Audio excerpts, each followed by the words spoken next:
Inner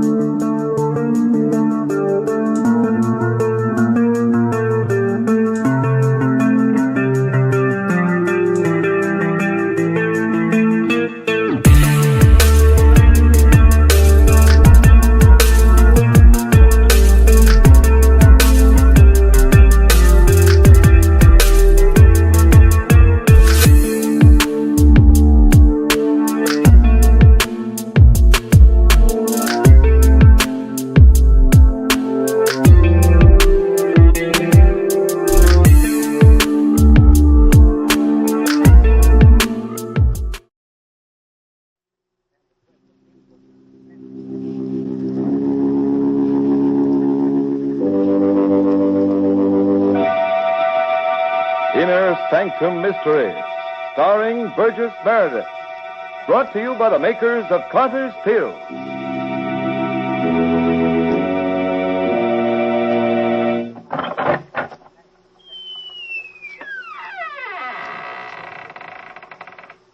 Good evening, friends. Welcome again to the Inner Sanctum. I'm Raymond, your host. Come in, won't you, and sit down. I'm going to sit down for a moment, too. Upset? Yes, I am a bit upset. I've just been visiting with someone who always sets my nerves on edge. You're going to meet him in a little while. But the one thing I hope is that you never meet him in real life, professionally. Inner Sanctum Mysteries has the honor to bring you the distinguished young star of Broadway and Hollywood, Burgess Meredith. Tonight, Mr. Meredith appears in the role of Hunt Clayton in Hell Is Where You Find It, an original mystery drama written by Robert Newman and presented for your entertainment by the makers of Carter's Little Liver Pill, the best friend to your sunny disposition.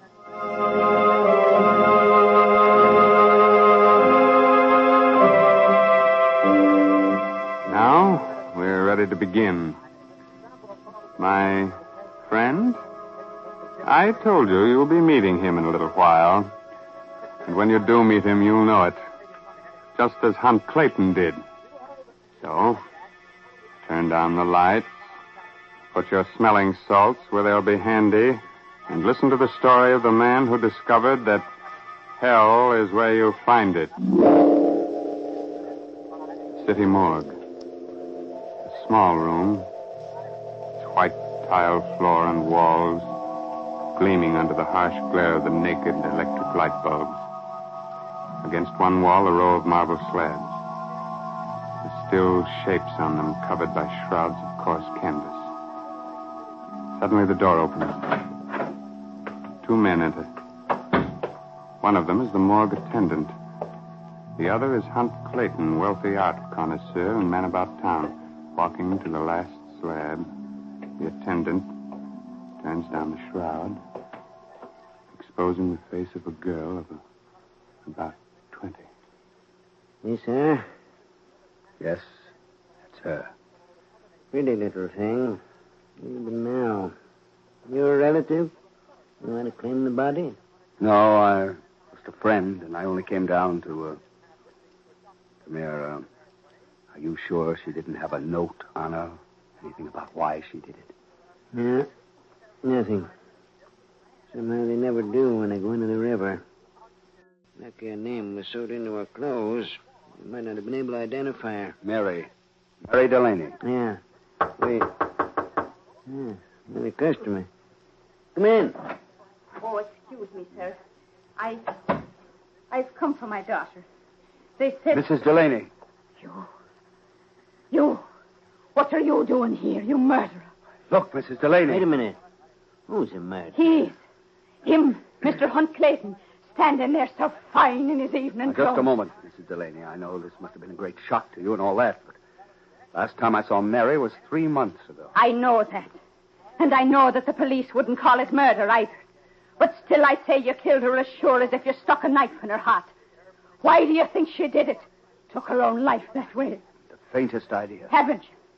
Then I'll tell you.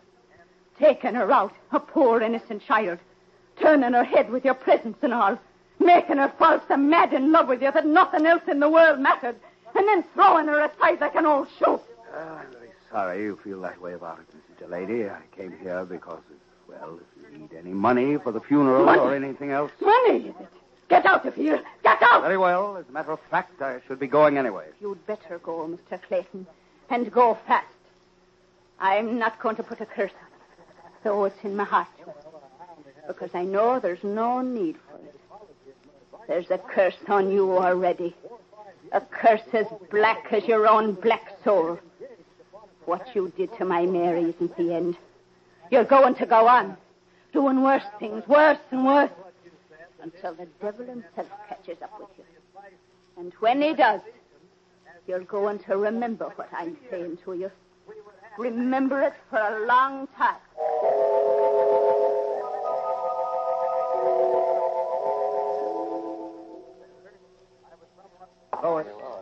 Lois, darling. How nice of you to finally show up at your own I'm party. terribly sorry, darling, but there was something I had to take care of. Your little torch singer? What? Karen, I told you that was finished. No, it's finished. The one person in the world I'm really interested in right now, and she is particularly beautiful tonight. Why, hon, thank you. Lois, let's leave now, you and I. Now, darling, none of that. Isn't it time you paid some attention to some of your other guests? What for? Did they come here because they give a hoot about my art collection or me? No, they came because I have good liquor and Oh. Why, hon, you're shivering. What's the matter? I don't know. A sudden chill, as if someone had just walked over my grave. Or as if... Lois, who's that over there? Where, hon? There, that tall, thin chap near the door. The one with the beard. Oh, that's a bit of a surprise for you. Oh, Prince. Prince. Yes. Yes, Miss Bog. Our wandering host has finally arrived. Prince Carlo de Tenebroso, Mr. Clayton. Not the Prince de Tenebroso owns the Aquilo Bronzes. Yes, Mr. Clayton. I've been most anxious to meet you as a fellow enthusiast in medieval art. I took the liberty of coming up here this evening without an invitation. Well, you're very welcome. I noticed you looking at the altar screen. What do you think of it? A magnificent piece, typically Florentine. Particularly the center section with the fiend's head. Yes. That's principally why I bought it. Come inside and I'll show you my other purchase. Coming, Lois? No, hon. After all, someone should play host. You and the Prince, go ahead. All right, Lois. This way, Prince. Miss Barton is not interested in medieval art? Not particularly, but when a woman is that attractive, you know, no need for her to be. Spoken like a true son of the Middle Ages. Here we are. Italian jewel box, 16th century. Beautiful, Mr. Clayton. Simply beautiful. Now, I open Yes, please. Nothing much in it, just some trinkets. Yes, the usual thing. Hold on. Mm-hmm. This ring here looks like... It is. Do you know what it is, Mr. Clayton? No. I don't think I've ever noticed it before. I haven't seen it for years. It's one of the poison rings of the Borgia. No. I'm certain of it. When you press the snake's head like this, see? A tiny needle punctures the skin.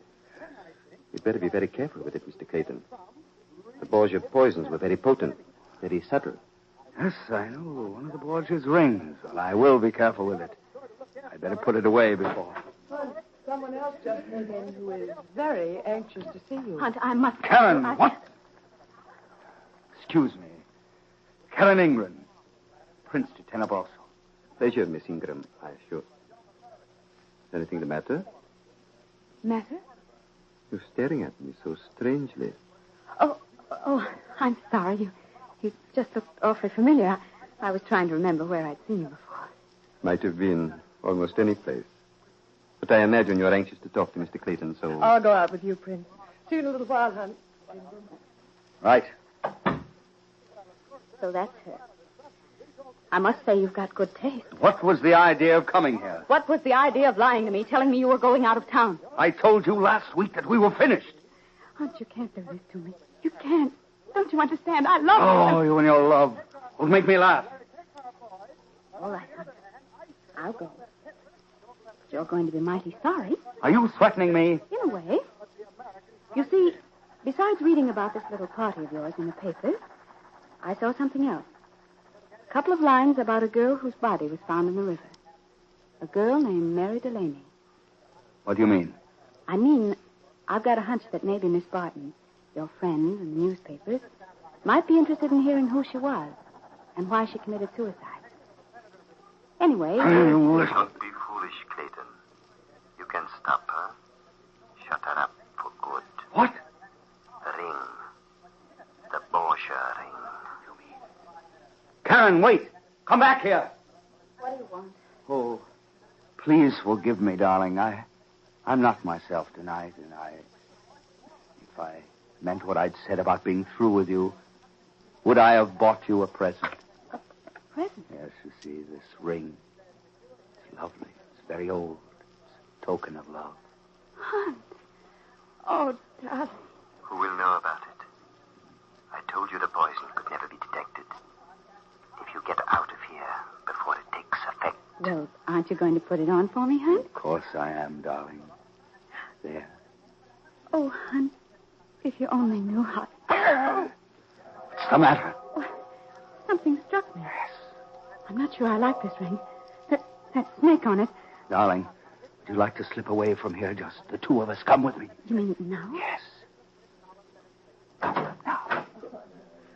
Oh, Hunt, I knew you couldn't possibly be as heartless as people said you were. Now, you wait over there by the door while I say goodbye to Lois and the prince. All right, but hurry. Lois, Prince? Oh, there you are. What happened? Well, she agreed to leave if I take her home, and I won't be long. You'll wait, won't you? I'm afraid I shan't be able to, Mr. Clayton. But I am most anxious to see you again. How about driving down to my place in the country, say tomorrow, and looking at my collection? Prince, I should like that very much. I will phone you in the morning, then, and tell you how to get there. And if you'd like to bring someone with you... Lois? Are you sure you'd like me to come with you? Not Miss Ingram? No, Lois. Oh, very well. Oh, but she does look very forlorn standing there. Suppose we go over and say goodnight to our prince. That is a most generous thought. Let's. Is there anything more unpredictable and therefore more charming than a woman, Mr. Clayton? I'm awfully sorry you've decided to go, Miss Ingram. Well, don't you feel well? Oh, as a matter of fact, I don't. It just came over me a minute ago, and I... Hunt. What is it, Karen? What are you staring at? The prince. And that wooden screen. The face in the middle of it. Yes. Remember I said he looked familiar? That's what he reminded me of. You mean the prince looks like Satan? Karen, you are ill.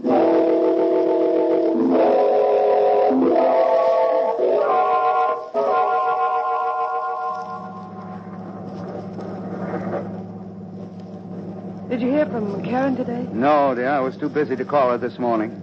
Is it much farther? I don't think so. No, at least not according to the directions the prince gave me. Oh, that's good. Country seems to be getting wilder and wilder. That storm's coming up awfully fast. Now, don't worry, darling. We'll make it all right. I know you'll think I'm being foolish, but I'm a little sorry you accepted his invitation to drive up here. Why, Lois? I don't know. He is rather a strange man. After you and Miss Ingram left last night, I looked at that carving of the fiend's head on the altar screen again, and, well, there was a resemblance. All the same eyes, long, narrow face. Oh, Lois. All right. Told you I knew it was foolish. Yeah. Oh, there comes the rain. Oh. You better shut that window. All right, I'll do it like... Oh! What's that?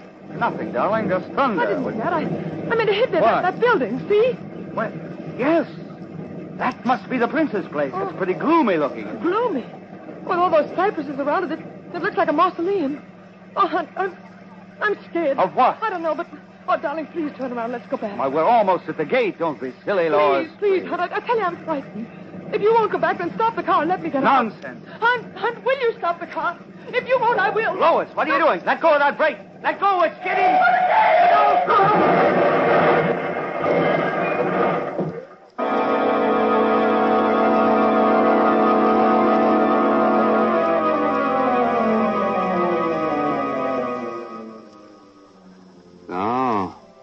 The prince's house looks like a mausoleum. How very appropriate. And Hunt Clayton, who is responsible for the suicide of Mary Delaney, the murder of Karen Ingram, thinks Lois is silly for being afraid of the place. Oh, Oh, you think there may be someone there to protect her? Well, maybe, but I wouldn't be too sure. Remember, there are few things you can really count on. Including one's disposition.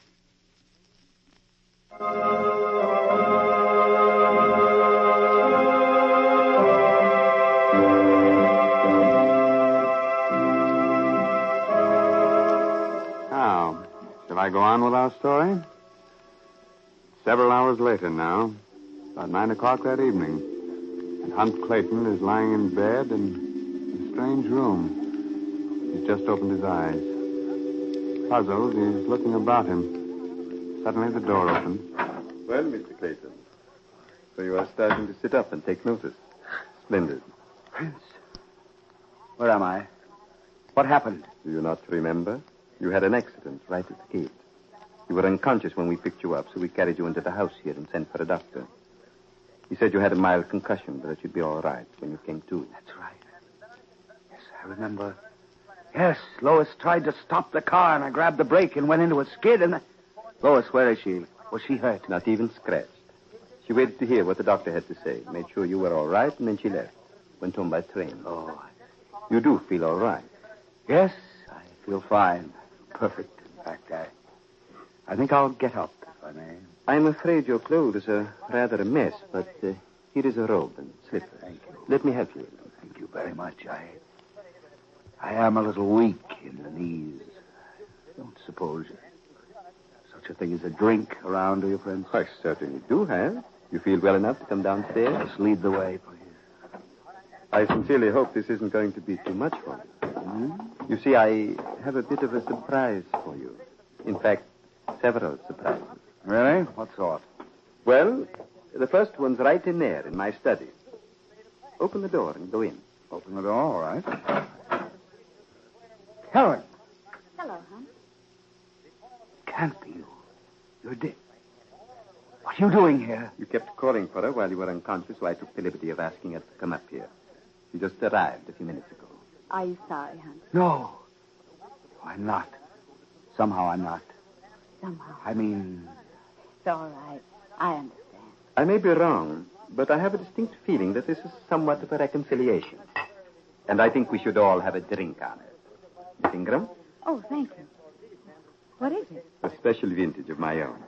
I'm sure you've never tasted it before, Mr. Clayton. Thank you. Would you care to give us a toast? A toast, yes. Here's to the future, what lies ahead of us. And here's to you, Karen. Karen, I don't think I've ever really seen before this. Very gallantly put. And now, since you are down here, would you like to look around a bit, Mr. Clayton? Yes. Good. What you see on the walls here is just a part of my arms collection. This rapier, for instance. It's the one Mephistopheles used when he helped Faustus kill Marguerite's brother, Valentine. Oh, come now, Prince. You know that just happened in the opera. Did it? What about this sword here? The one that was used to behead Mary, Queen of Scots. Did that only happen in an opera, too? Well, no, but what do you think, Hunt? Is he just making it all up? Oh, I'm sorry. I'm afraid I wasn't listening. You seem more interested in Miss Ingram than in my collection, Mr. Clayton. Which I don't blame you. Why don't you take her outside onto the terrace? Sure you don't mind, Prince. There is something I'd like to talk to her about. Not at all. Go right ahead. Thank you. Come on, Karen. Out here. What a strange view. Somehow it doesn't seem quite real. It is rather strange, that. The river down there looks more like lava than water. And those hills, they're so barren. They might be the mountains of the moon. Karen, darling, what's come over us? You and me. I haven't been able to take my eyes off of you since I first saw you sitting there tonight at the study. Why do you seem so different now? Different? More lovely and more desirable than you've ever been. Well, perhaps it's because I've grown up, Hunt. You see, I had a dream last night that opened my eyes to a great many things. A dream? Remember that ring you put on my finger yesterday? Well, I dreamed it was a poison ring. That you were trying to kill me. Karen, that wasn't a dream. That was a poison ring. Thank heaven. It didn't work. Because if it had, Karen, darling. Oh, darling. You do love me. More than I've ever loved any woman. You're all that I want in the world. Everything. And holding you tight in my arms, I swear. Hunt, what's the matter? I don't know. Oh, you suddenly feel cold. As cold as... Good Lord. What is it? You're not Karen. You're a skeleton. Keep away from me. Keep away. Don't come near me. Prince! Prince! Anything the matter, Mr. Clayton? Karen! Oh, out there. I was holding her in my arms, and she turned into a skeleton. Oh, that. Yes. Why should you be surprised? What? Isn't that merely an extension of what you've always sought, searched for? What are you saying? All your life, you've been looking for a woman who would make no demands on you. Ask nothing in return for her love. In short, you wanted a woman without a soul. Yet you cannot face the consequences. For as you've seen, its logical development is death. Who are you? Had you taken the trouble to translate my name into English? The English. The Prince de Tenebroso. The Prince of Darkness. The Devil. Yes, Mr. Clayton. And then, this is... Yes, Mr. Clayton. Through many years of complete ruthlessness and viciousness, and by causing the death of 2 innocent women, you have delivered yourself most completely and efficiently into my hands. I don't believe it. I don't believe it. It's a trick, some kind of trick. Is it? Wine has been drugged, and now Karen... Oh, yes? Karen? Karen, she's in it with you. She wants to get even with me for what I tried to do to her. Blast her, hope she rots. I am afraid you will have to remain here with me from now until Judgment Day. And eternity is a long, long night. No, it's a trick, I tell you, a lie. I'm dead, am I? If I was dead, would I be able to handle this sword this way? You think I know the feel of a good blade when I have it in my hand? My dear Mr. Clayton. Get away from that door. I don't know who you are, what your game is. But you're not going to keep me here. You're really being very childish and very obstinate. Get away from that door. If you don't, all right, you ask for it. Oh, dear. One of my very best smoking jackets. Through the heart. I stabbed you through the heart. Will you pull it out, Mr. Clayton? Or do you want me to? Thank you. Through the heart. And no blood. Nothing. Seemed the easiest way to convince you. Now, do you believe? No. No, you can't keep me here. You can't. I'd keep away from that window if I were you, Mr. Clayton. There is no escape that way, and it's a long, long fall. Won't stay, I tell you. I won't.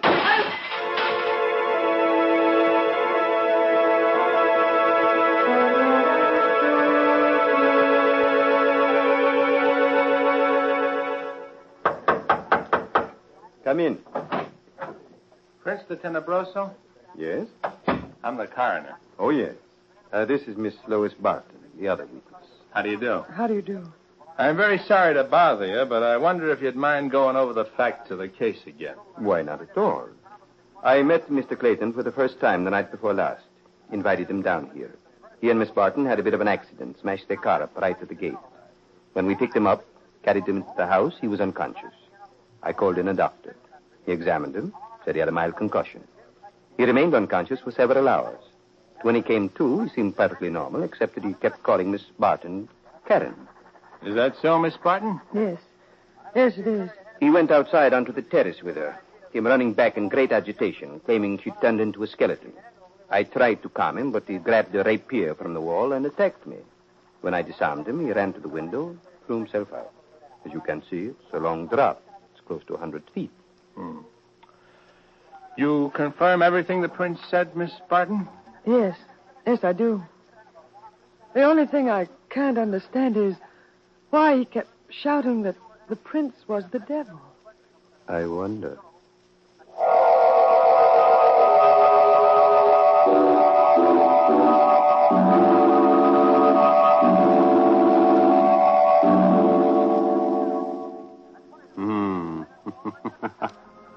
What do you make of that? Do you believe as Hunt Clayton did? Huh? The prince. You can translate his name any way you like. Perhaps he was just a harmless collector of medieval art, but why did he smile so cryptically when the coroner said that Clayton was out of his mind? Perhaps it was because he knew, as Hunt Clayton found out, that hell is where you find it. Sometimes right in your own mind or heart. Now, does that clear up everything? Just about, Raymond, except one thing. Well, we're here to solve things, Mr. Hurley, so trot it out. It's just this. It's still a mystery. Mystery. Mystery. Mystery.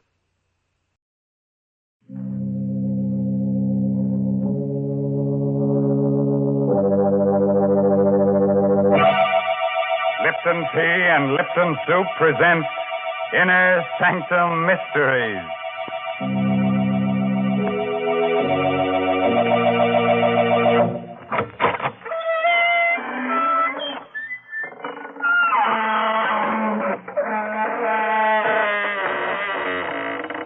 Good evening, friends of the Inner Sanctum. This is your host, Raymond, inviting you once again to join our scary company. Please come in, won't you? We have a full quiver of shivers this evening, and what? You say it's rather cold in here. Well, some of the chills of our story must have leaked out. Why don't you all huddle together? There's so much comfort in having someone else beside you instead of being beside yourself. Now, Mr. Raymond, that's no way to welcome people. You're apt to chase them away talking so scary-like. What? Oh, hello, Mary Bennett. So, you don't think I'm a good host, huh? Maybe I should say, lay your little head on a pillow. Are you comfy? There. Now, Uncle Raymond will drone you to sleep with a bedtime story, and when you wake up, Aunt Mary will give you a nice hot plate of Lipton's noodle soup. Oh, dear. There's just no talking to you. Folks, please don't listen to the way he talks about Lipton's noodle soup.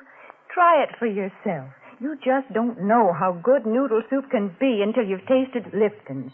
It's got such a grand chickeny flavor. It really tastes homemade. And then, of course, Lipton's noodle soup comes in a package, so it's no work to prepare. You just empty it into boiling water, and in a jiffy, soup's on. And another thing, Lipton's makes lots more and costs less than canned soup. Well, thanks for the hot facts, Mary. And here's a fact for you. Did you know that more than 2/3 of the Earth's entire surface is unknown? The salty wastes of the sea?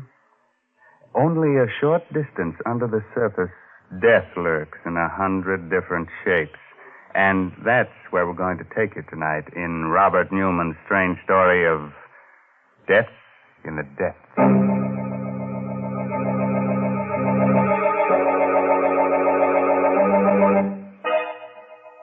A wharf in a small seaside town a few minutes before midnight. Moored to the dock, just barely visible through the thick fog, is a stubby, broad-beamed ship. Suddenly, out of the swirling mist, a man and woman appear. He is tall, heavy-set, carries a sea bag over his shoulder. She's slim, attractive. They reach the end of the dock, and he stops. I can't do it, Leila. I just can't. That's all there's to it. Stop arguing and get on board there. Well, I'm telling you I can't, Leila. I can't. Why even think about it? The way the water looks down under. The feel of it pressing against you. And I'm telling you that you're going whether you like it or not. 2 years of living in crummy second-rate rooming houses. That's plenty, see? Too much. You're going back to doing something that really pays off. But, Leila, I told you to shut up. Now stop squawking and let's go aboard. Okay. Hi there, the Gasca Bay. Captain Brody around? I'm Brody. Come aboard. Evening, Captain. My name's Farrell. This is my wife. Hello. I understand you're going off on a job and you're looking for divers. Well, yes, I am. We've got a salvage job off the Keys. It's a tough one, 20 fathoms. We only use real deep water men. What did you say your name was again? Farrell. Steve Farrell. You mean Big Steve Farrell? Why don't you say so? Sure, I can use you. Wait right there. I'll go get the paper. Okay, Captain. Well, was that so tough? Sailor, for heaven's sakes, don't make me do it. You don't know what you're asking me to do it. It's like sending me... Sailor. Did you hear that? 9 bells. What of it? What of it? There's no such thing as 9 bells. It's like a clock striking 13 o'clock. And it means death. The only other time I ever heard it was when Curly... Listen, I'm getting sick of this, see? You don't want to do any more diving because you've lost your nerve. And because a bell rings 9 times instead of 8, you say it means something. Well, what do you think it would mean if I told the police a couple of things I know? I'll tell you. It would mean the chair. Now, how do you like that? Sailor, you don't know. You don't know. Take care of yourself, Stevie boy. I'll be seeing you in a couple of weeks. Feeling pretty good, aren't you? You think you're getting just what you want? Well, maybe you are. Because when I sign those papers, I won't be signing on as a diver. I'll be signing my own death certificate.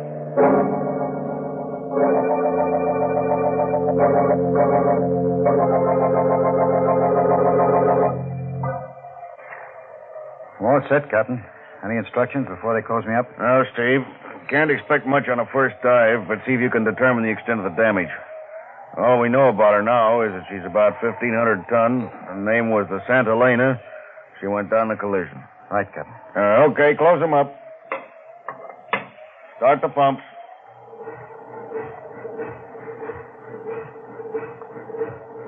Go away.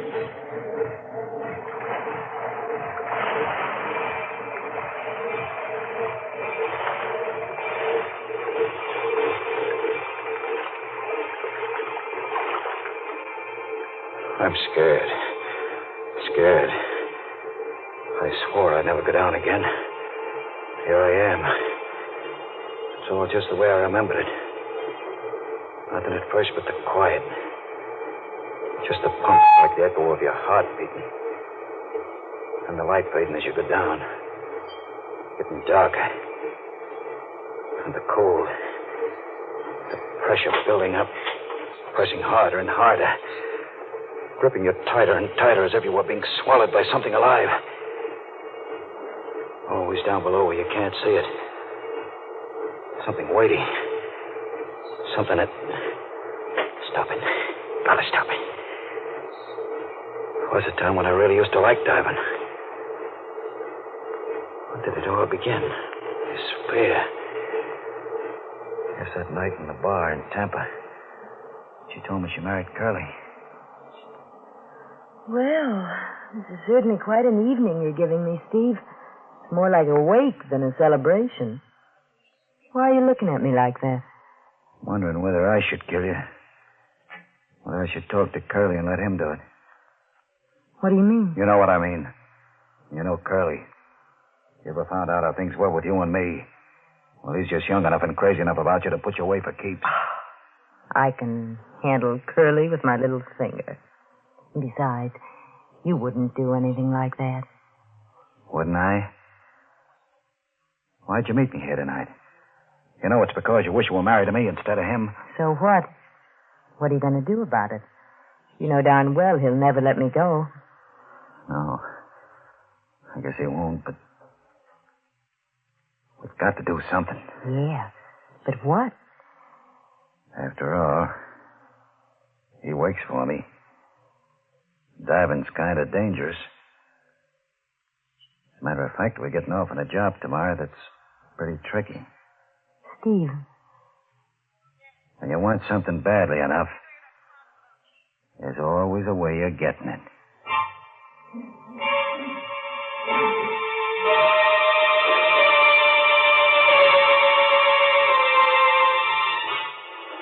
Yeah, that was the beginning.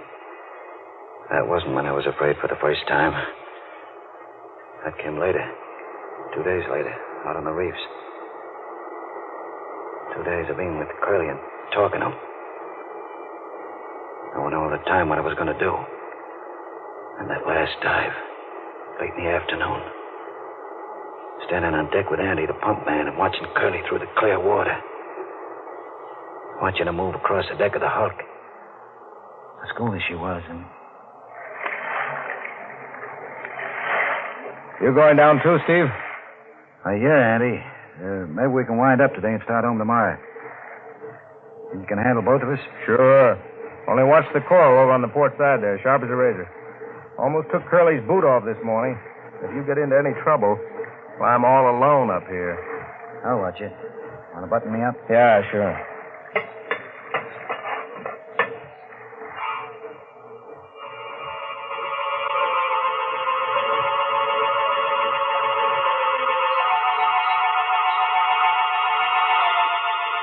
Going down then. Just the way I'm going down now. I still wasn't afraid. Not yet. I was too busy figuring out just how I was going to do it. And landing on the bottom and starting to work my way toward the Hulk, over the coral. There was Curly's hose and safety line, lying on the coral, snaking its way to the Hulk where he was working. Didn't have to look up. You could tell by the shadow I was under the hull of our ship, so Andy couldn't see me. And I came to a place where Curly's line was lying right next to a coral spur. And I knew that was it. I bent down, looped it around the spur so Andy couldn't pull him up. Hello, Curly. Curly, try your line. I think it's fouled. And I did it. Took out my knife and cut Curly's air hose. Andy must have known it even before Curly did. As soon as the bubble started pouring out of the end of the hose. Hello, Curly. Can you still hear me? I think you're in trouble. Your airline's cut. Hold it and save whatever air you got. Steve's on the bottom, too. He'll get over to you. Did you hear, Steve? Yeah. I heard. I'm going as fast as I can. Steve, you gotta hurry. Where are you? I just hit the deck, but it's clouded up and I can't see anything. Where's Curly? Up forward near the ship's bell. Listen, he says he's going to ring it so you can follow the sound. And for heaven's sake, hurry. Follow the sound. As if I didn't know where he was. Straight forward. I could see him now, his lifeline taut, so he couldn't move. Holding his air hose with one hand and ringing the bell with the other. He was swaying back and forth. And I started counting the strokes. 5, 6, 7, 8, 9. Then he slid down onto the deck. The air bubbled out of his helmet, and I knew he was dead. I remember thinking, 9 bells. 1 bell after midnight. And suddenly it came over me that this was something I was never going to be able to forget. Never. That every time I went down, I was going to see him swaying there, hanging onto the bell, waiting for me. Waiting.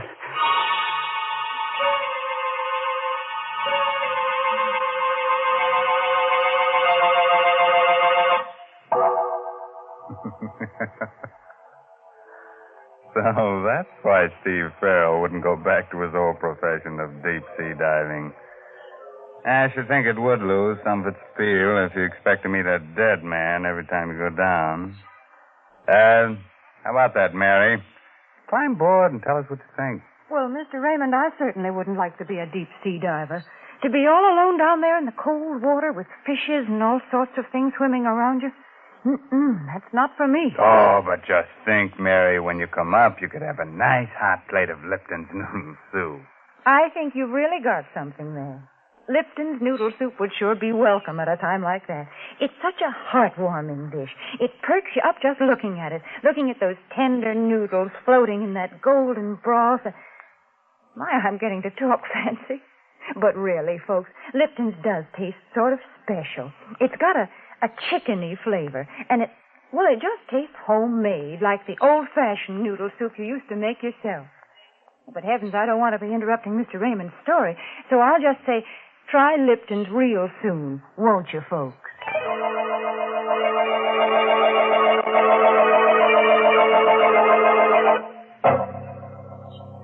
Now, shall I go on with the story of death in the depths of the sea?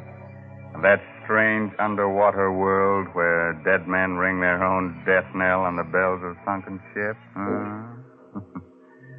Okay. Just a moment later now. And Steve Farrell is still standing on the deck of the sunken freighter, Santa Elena. Hello, Steve. Steve, anything the matter?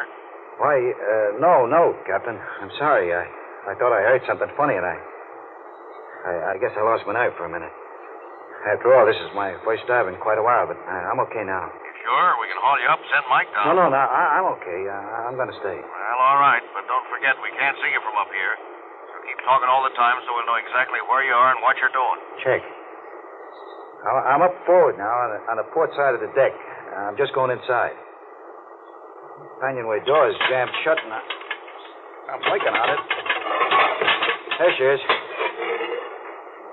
And now I'm inside in the corridor. It's pretty dark. I'm switching on my light. I can see now, a little way ahead of me at least. It's all kind of queer. Queer? How? Just funny, strange. He's canted over on the starboard side, so the corridor's tipped over at an angle. Sort of like a dream where everything's turned around. Kind of different and still familiar. Why does it seem so familiar? It seems to remind me of something else. That's it. The corridor of the hotel right after we were married. Walking down it with her, Leila. Out onto the terrace. The way she took the cigarette I gave her. Smiled at me. Very sure of herself. Thanks, Steve. Thanks a lot. Why the smile, baby? Why shouldn't I smile? I'm young, healthy, and I'm married to a guy I like. A guy who's going to take real good care of me. I sure am, baby. Not only that, from now on, things are going to be different. Didn't have a chance to tell you before, but I'm through with diving. For keeps. What do you mean? Just that. Sold the boat yesterday and all the equipment. I'm out of that racket for good. You shouldn't have done that, Steve. Not without talking to me about it first. What do you expect to do from now on? Oh, I'm all set on that. I got a job as a second engineer in a freighter, the outdoors. Well, I guess that'll be all right. For a while, anyway. What do you mean, for a while? You think you're going to tell me what kind of work I should do and what kind I shouldn't do? But of course, Steve. Like I said, I'm your wife.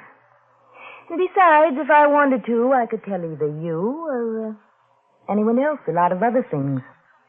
Like why you decided to give up diving.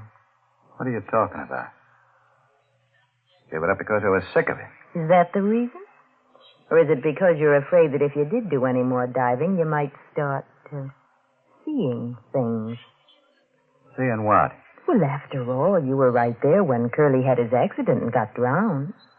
The funny thing is, you were talking about how he might have an accident just before you went off on that trip. I've been thinking I really ought to talk to Andy about it since he was there, too, and find out just how it happened. Andy's not around anymore. He left town right after I paid him off. Oh, I see. Well, remember that the police could probably find him, Steve, if they should ever want to ask him any questions.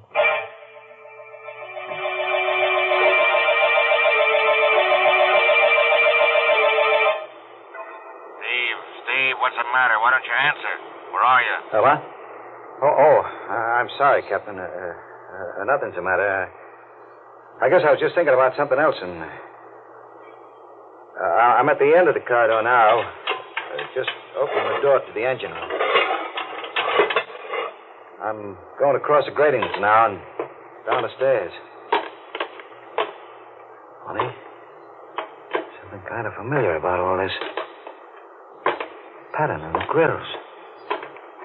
Picture the stairs. Hey, Captain. What did you say the name of this tub was? The Santa Elena. Panamanian Registry, I think. Why? She kind of reminded me of another ship, the Arcturus. The Arcturus. What made me think of her? I know why. A year and a half in which I almost forgot about Curly. What had happened down there on the deck of the schooner. A year and a half in which I was almost happy, even with Leela. And that night, the night McHenry came up to me while I was on watch in the engine room. Hi, Steve. Howdy, gang. Swell, Chief. I just cut number 2 in again, and she's purring like a kitten. Good. Look, Steve, the old man claims she's handled and a bit heavy. Wants it to sound out the pumps and check the bilge. I told him he was crazy, but, well, maybe we'd better. Okay, Chief, I'll get on it right away. Anyone around to give you a hand? I don't really need any help. But if I want him, Swanson's asked someplace. Well, report to me as soon as you're finished. Right, Chief.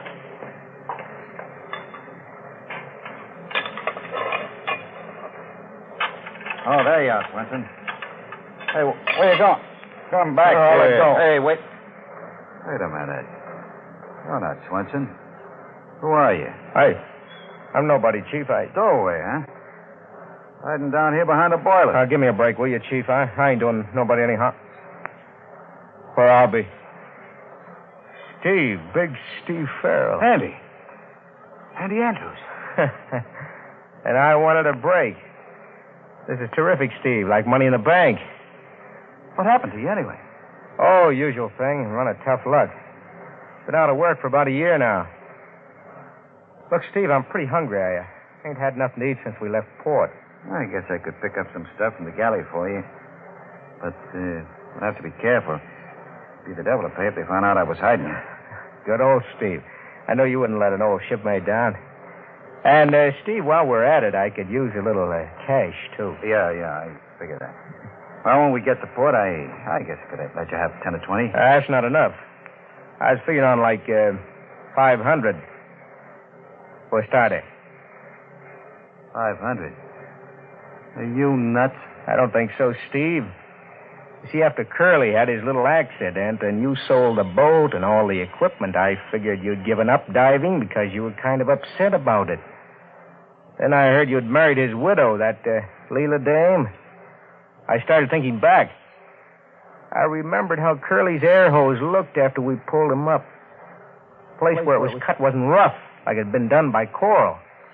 It was clean, like it had been done with a knife. You. So that's it. Blackmail. Oh, now why do you have to use words like that, Steve? Okay, Andy. It's going to be a little tough to get, but... Wait a minute. What is it? Someone's coming, one of the wipers. We got to find some place for you to hide. I know. Down there in the bilge. Here, climb in. Right down through that No, but it's almost full of water. There's plenty of room, and you'll be safe there. Really safe. Oh, okay, but you better not... What are you doing? Let go of me! Let go! Help! Help! You'll be safe here, all right. I'll see to that. Stop struggling like that, Andy. Not going to do you any good. And I'm in too deep already to let you go wandering around with what you know. And in weeks before they find you down here in the bilges, maybe they never will. And if they do, they'll figure you tried to hide down there and got drowned all by yourself.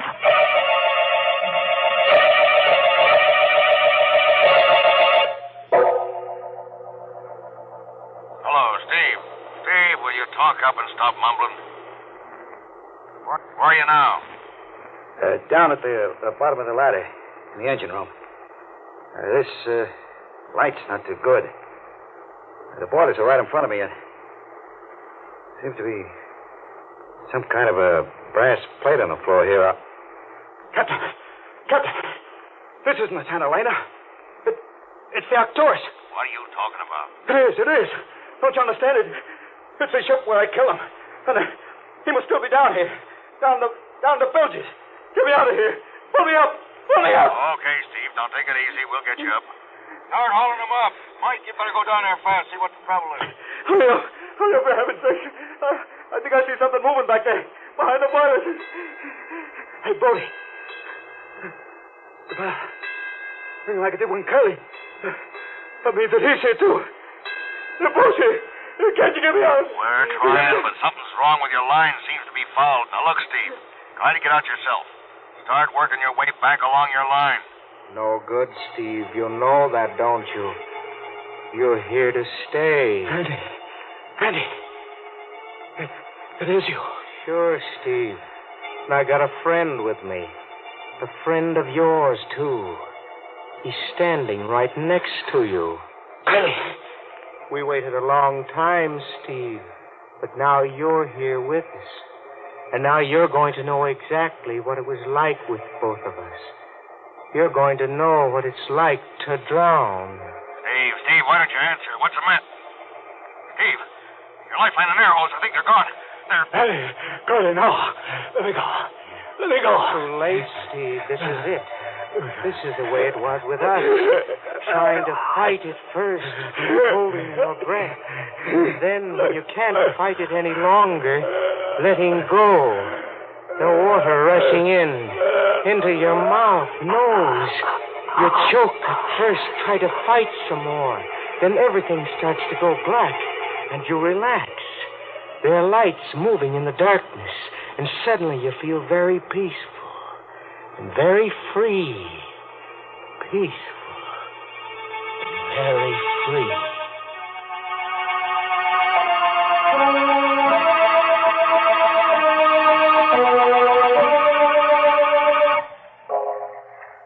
Did you find him, Mike? Yeah. He was right where you said.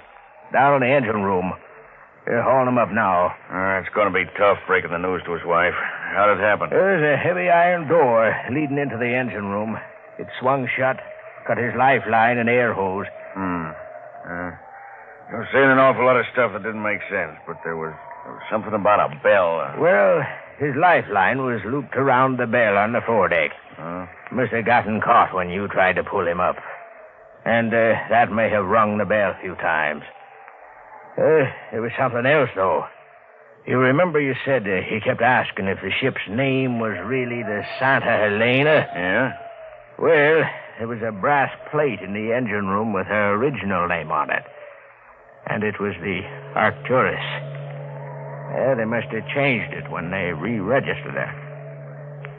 That is funny. There's one thing that's even funnier. Of course, the whole thing was an accident, but I wonder what made that door close.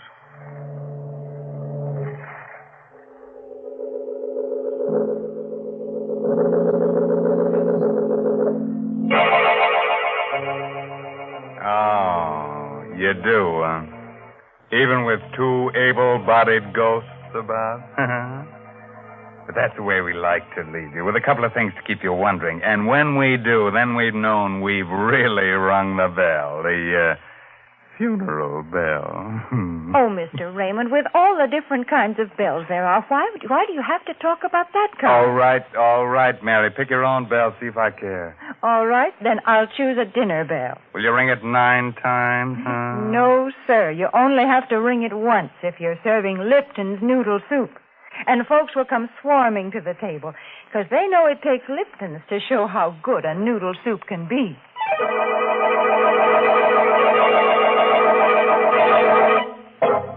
Now, before I close the Inner Sanctum, here's a word of advice. If you should have nightmares tonight about drowning men and wake up with a start and see a strange figure in your room, a figure with staring eyes and seaweed in its hair, dripping water on the floor, don't be alarmed. Just ask it for its haunting license. Brother.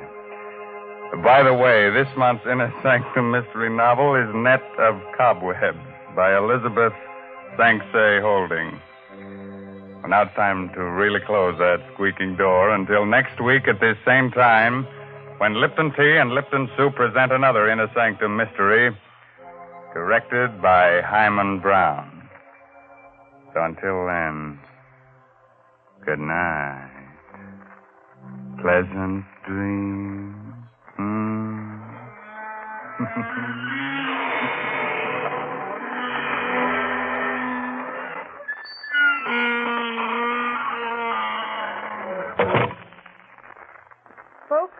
don't know how you feel, but that spooky bell gave me the shivers. Right now, I'd like to hear a cheerful sound that'd make me forget all about it. Yes, I'd like to hear a tea kettle singing on the stove. And when that water is at a good rolling boil, let's have a cup of Lipton tea. You know, the tea with the brisk flavor. That word brisk, B-R-I-S-K, means that Lipton's has a lively, full-bodied flavor. It never tastes flat or wishy-washy. So don't forget Lipton tea. And don't forget to tune in next Tuesday night for another Inner Sanctum mystery. This is CBS, the Columbia Broadcasting System.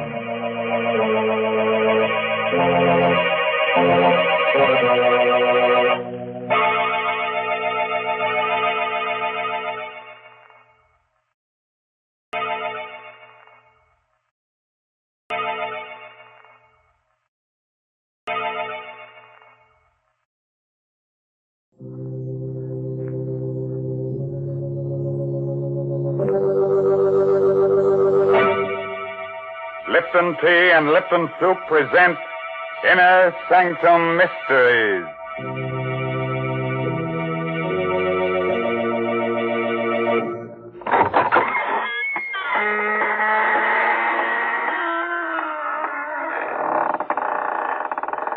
Good evening, fiends. Friends of the Inner Sanctum. This is Raymond, your host, inviting you through the squeaking door. Don't hesitate. Come right in. Oh, it's a bit dark. Careful, don't brush up against that skeleton. Oh, he's quite harmless, I assure you. He's only the skeleton in our closet come out for a bit of air. The idea of a skeleton coming out for air. Such nonsense. Oh, you mean because it's already so well ventilated? Huh? Oh, how do you do, Mary Bennett? Hello, Mr. Raymond. Now, you tell me truthfully, is there a family skeleton in your closet? Oh, yes, indeed. And what's more, we make no bones about it. But I'd like to really get him out of the closet. I need space to store my Lipton's noodle soup. What a silly thing to say. You know very well that Lipton's noodle soup comes in a tidy little package that takes up hardly any room at all. Oh. Fact is, Lipton's is convenient all the way around. It takes hardly any time to make, costs less, and makes lots more than canned soup. And when it comes to flavor, nothing can beat Lipton's. It's a grand, homemade-tasting noodle soup with a chickeny flavor. And, folks, Lipton's is just swimming with tender, golden egg noodles.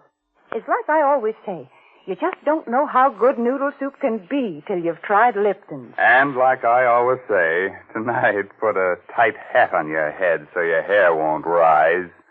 And get ready to listen to No Coffin for the Dead. It's an original story by Emil Tepperman. And our star tonight is that famous radio actor, Les Tremaine, who plays the part of Tom Archer. Along the swanky East River Drive, all is quiet, except for the footsteps of two men who hurry toward one of the many tall apartment houses. Let me introduce you quickly to these two men before death strikes out at them. The man on the outside, the tall, blonde man, is District Attorney Tom Archer. The other one, the lean, dark-haired fellow, Tom Archer's assistant, John Frayne. Tom's really worried about them. I'll walk you to the door of your house, John. I don't like your being out alone this late at night. Whoever's been sending you those threatening letters isn't John. Look out, John. That fellow in the alley with a knife. Look out. Drop that thing, you. Well, you've killed him. You've killed John Frayne. Don't. Keep back, you. Oh, that knife, you don't. No. Don't stab me. Oh, the devil killed John Frayne. Stabbed me. I'll remember his face if I ever see him again. I'll remember.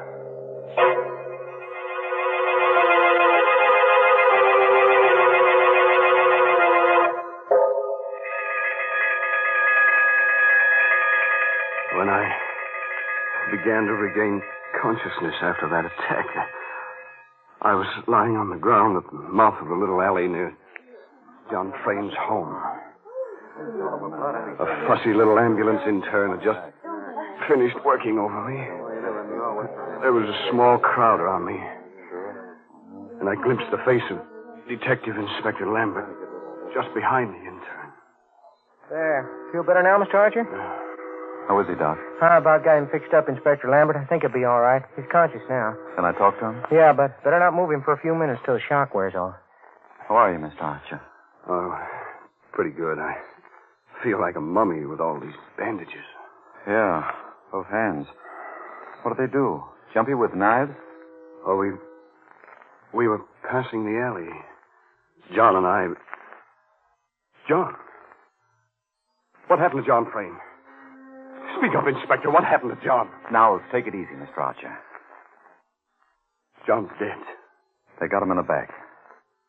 Right through the heart. Oh, merciful heaven. John? Did you get a look at the killers, Mr. Archer? Could you identify them? Well, there was only one man. He came out of the alley. He stabbed John, and then he swung at me. I didn't have time to go for my gun, so I caught the blade in my bare hands. He ripped the knife away and stabbed at me. I don't know how many times. 6 stab wounds, Mr. Archer. You're darn lucky none of them hit a vital spot. That was a brave thing, grabbing the knife with your bare hands. Probably saved your life. That's the mistake the killer made, leaving me alive. I've seen his face. I'll catch up with him, if it takes the rest of my life.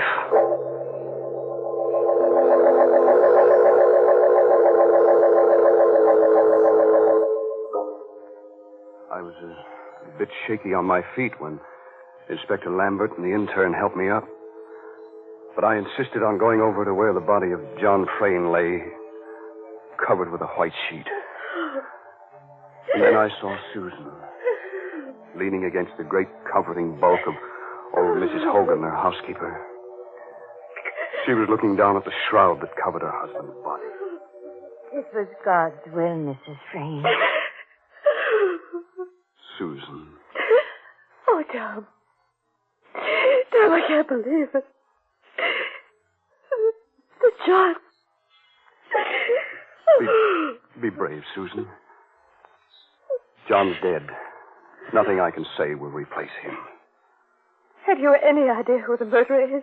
Oh, I saw his face for a moment, that's all. But I'll recognize it again, I'm sure. Mr. Archer, here's something we found in the alley. What is it, Inspector? Looks like the charm off a watch fob. It's broken off. A charm? Well... You recognize it, Mrs. Frame? Oh, no. No, it can't be. It can't be. No, of course not, Susan. There are hundreds of watch charms like this one. What is it, Mrs. Frame? That watch charm is...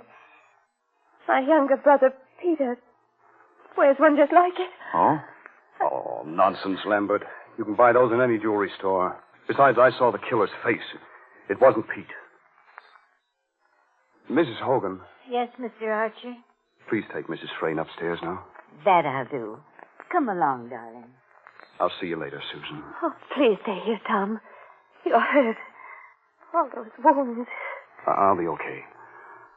Right now, I've got to go downtown with Inspector Lambert and look at pictures while that murderer's face is fresh in my mind.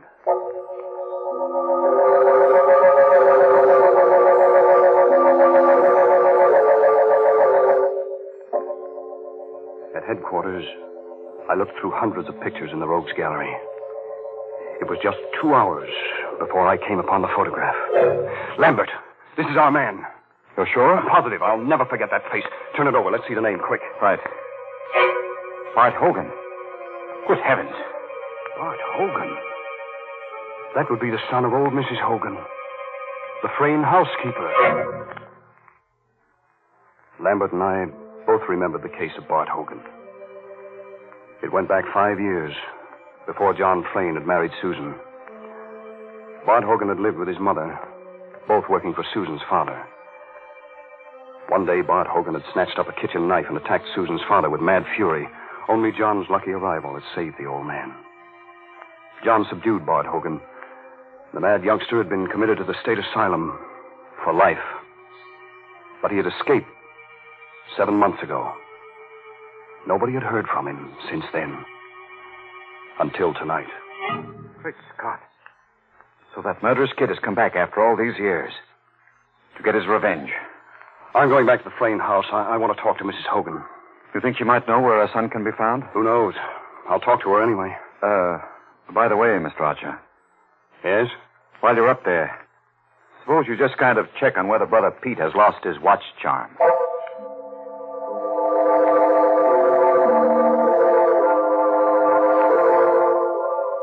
The Fraynes occupied a top-floor duplex in the riverfront apartment house. I took the elevator up, and Mrs. Hogan admitted me. I'll take your hat and coat, Mr. Archer. Thank you.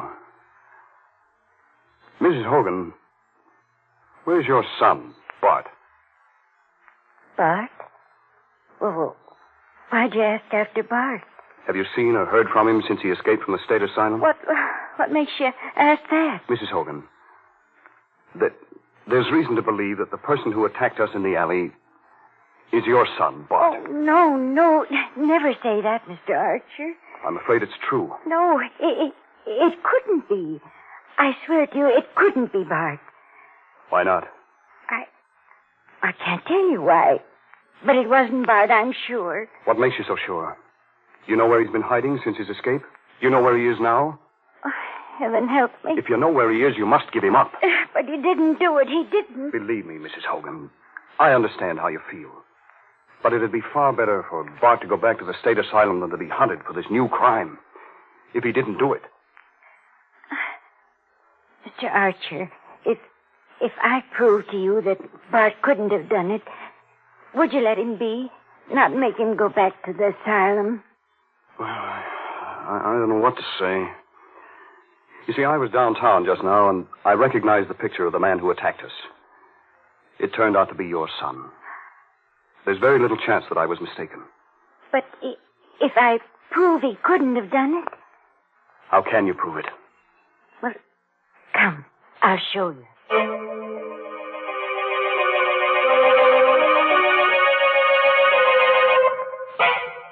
Her usually ruddy face was drained of blood as she led me up the stairs to the upper floor of the duplex, and then along the hall to her room. I always keep the door locked. Go inside, please.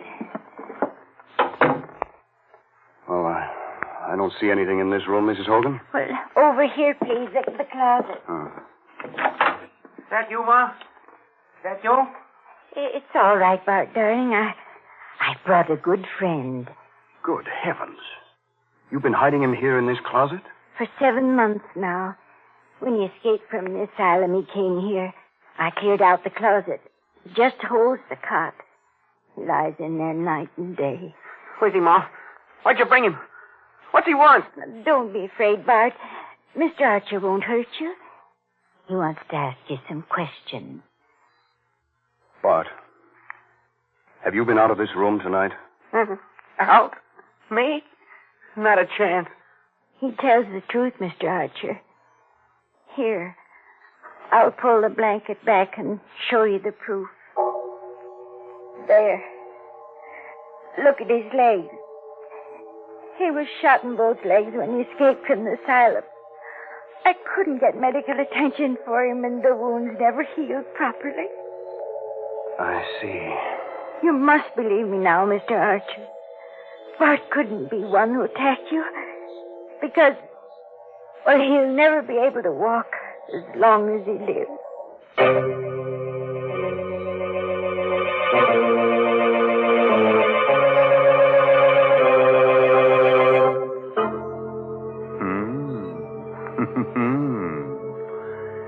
Well, now, if Bart Hogan didn't do it, and mind you, I said if, then who did kill poor John Frayne?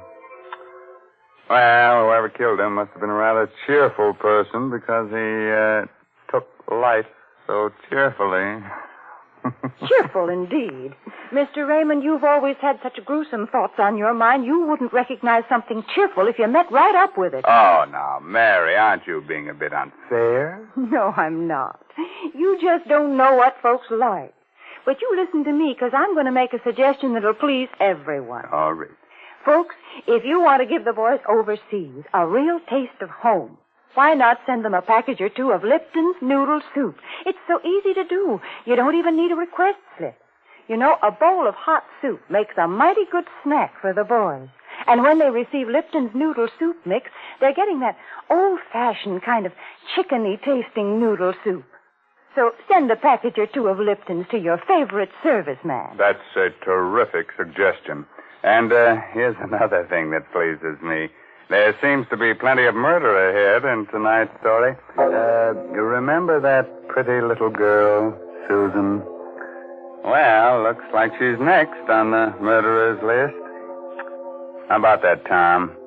Come on. Tell us more. And don't spare the gore. When I entered the living room on the lower floor, a few minutes later, Susan and Peter were there with Arnold Matson, the lawyer. I tell you, this is a serious problem, Susan, and we've got to find an answer to it. There is no answer, Mr. Matson. Oh, Tom, thank heaven you've come at last. Hello, Susan. Hello, Peter. Hi. You know Mr. Matson, of course. Of course. I understand, Mr. Archer, that you narrowly escaped the same fate as poor John. Well, I was lucky. Those bandages must be a nuisance. I can stand them. Bandages are better than a shroud. By the way, Peter, that looks like a new watch charm you're wearing. What, this? Oh, I lost the other one someplace, so I bought a new one. What of it? Oh, nothing. Mr. Matson, when I came in, you were saying something about a serious problem. Oh, exactly. As you know, Susan's father left an estate of $1.25 million in a trust fund to be paid to Susan on her 23rd birthday. Yes, I know. And she'll be 23 next month. But there's a proviso in the will, Mr. Archer. In order to receive the inheritance, Susan must be married and living with her husband on that date. Please, Mr. Matson, I don't want to talk about the money. Yes, but don't you see? You'll lose it all. The will distinctly says that you must be living with your husband. If not, then the money goes to 8 charities, except for $50,000 to Peter. I don't care. I don't care what happens to the money. Without John, it doesn't matter. Well, Peter, it'll be a break for you. What do you mean by that, Matt? Well, there's no need to become enraged, Peter. I only pointed Well, you out... filthy rat, I'll show you what I know. Look out. Take it easy, Pete. Go. All right. Take your hands off me. Why are you looking at me like that? You look as if you thought I killed John. Well, say it. Why don't you say what you think? You better cool off a little, Pete. This is no time for a scene. Yeah? For that matter, Tom Archer, what about you? You'd like to marry Susan yourself, wouldn't you? Why, you rotten little... You better cool off a little, Tom. This is no time for a scene. I'm sorry. Yes, Peter, you're right. I would like to marry Susan. You know that, don't you? Yes, Tom, I know. You two look at each other like a couple of puppies in love. I'm going to get a drink. And nuts to the 50,000. Right, George, I've got it. Got what, Mr. Matson? The solution to our problem. What are you talking about? That's it. Don't you see, Susan? You can marry Tom Archer here, and then you'll be able to legally claim the estate on your birthday. Well, that's a pretty callous thing to suggest, Matson. Callous? I'm a lawyer. It's my duty to protect my client. I couldn't do it. Of course not. Look here, Susan. Is there anyone else in the world who would benefit by John's death? I don't know. I can't think. Oh, what's the difference? Are you still looking for clues, Archer? You know who the murderer is, young Bart Hogan. Why look further? Bart Hogan? Matson, how did you know about Bart Hogan? What do you mean? Well, I just come from Inspector Lambert's office. There was nobody present when we found Hogan's picture. How did you know about it?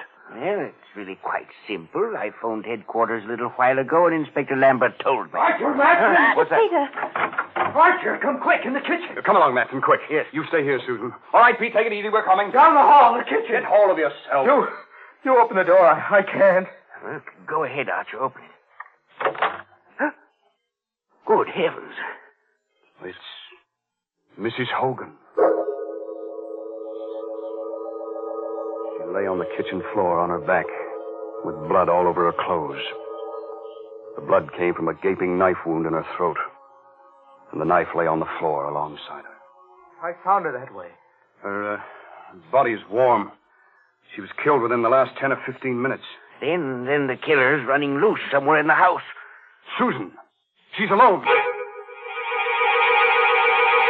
Good heavens. There, on the floor. Susan, darling. Is she dead? Oh, no. She's only fainted. The shock. Oh. It's all right, Susan. What happened? Was it Mrs. Hogan? Yes. Who? We don't know. But the killer's in the house. That madman is liable to kill us all, one at a time. I have a revolver. Let's search the house. Right. Matson, you go in the kitchen and stand guard over that knife. There may be fingerprints on it. Very well. Peter, you stay here with Susan. Here's my gun. Don't be afraid to use it. Wait just a minute. What is it, Matson? Has it occurred to you the killer may be one of us? One of us? What are you looking at me for? You were out of this room for quite a while. Why, you are... I'll kill you! Look out, the gun! That's better. I'll take the gun. He was going to shoot me. Sorry. I lost my head. Oh, Susan, I'm sorry you have to go through all this. Everybody's on edge. There's a killer loose in the house, and we've got to find him. Yes, Tom. I know you'll do whatever's right. I'll try. You two. You can both stay here with Susan. I'll search the house myself. Manson, call the police. Yes, but how can you hold the gun with your hands all bandaged? You can't pull the trigger. I'll use it as a club. All right, now. Don't move out of this room till I return. Be careful, Tom. You mustn't let anything happen to you, too.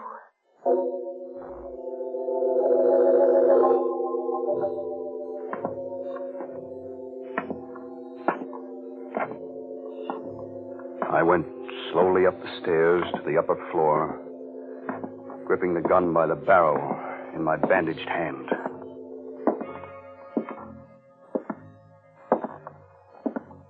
At the end of the hall, I stopped before the door of Mrs. Hogan's room. I opened the door with the keys. Inside the room, the closet door was open. Bart Hogan was still lying on his cot. He must have been expecting me. His eyes were wild with terror. He had a long pencil clutched in his right hand, the only weapon he could find to use against me. His left fist was clutched into a tight ball.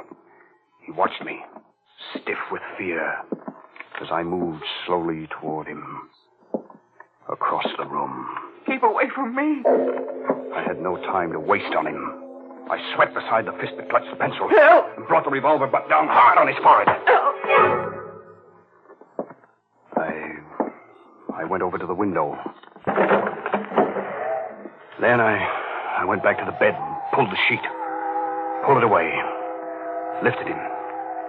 His weak and withered legs dangled uselessly. I carried him over to the window, rested him against the sill. He opened his eyes. He was recovering from the blow. I didn't wait. I pushed hard. He went toppling out of the window.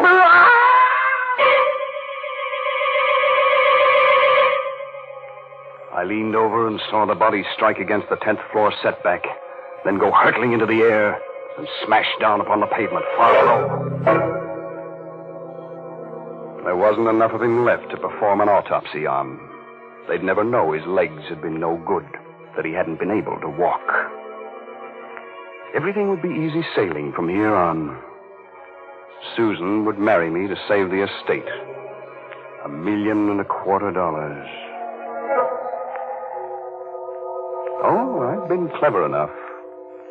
When I called out that fake warning at the mouth of the alley, I myself stabbed John in the back. Then I slashed myself up. They'd taken my story at face value, Lambert and the others. I'd guessed that Mrs. Hogan was hiding Bart, but just as a precaution, I'd stolen Peter's watch chain and dropped it at the scene of the crime in case I should need another suspect. But when I found Bart couldn't walk, it became necessary to kill Mrs. Hogan, too. For she was the only one who could tell the police that Bart hadn't been able to walk.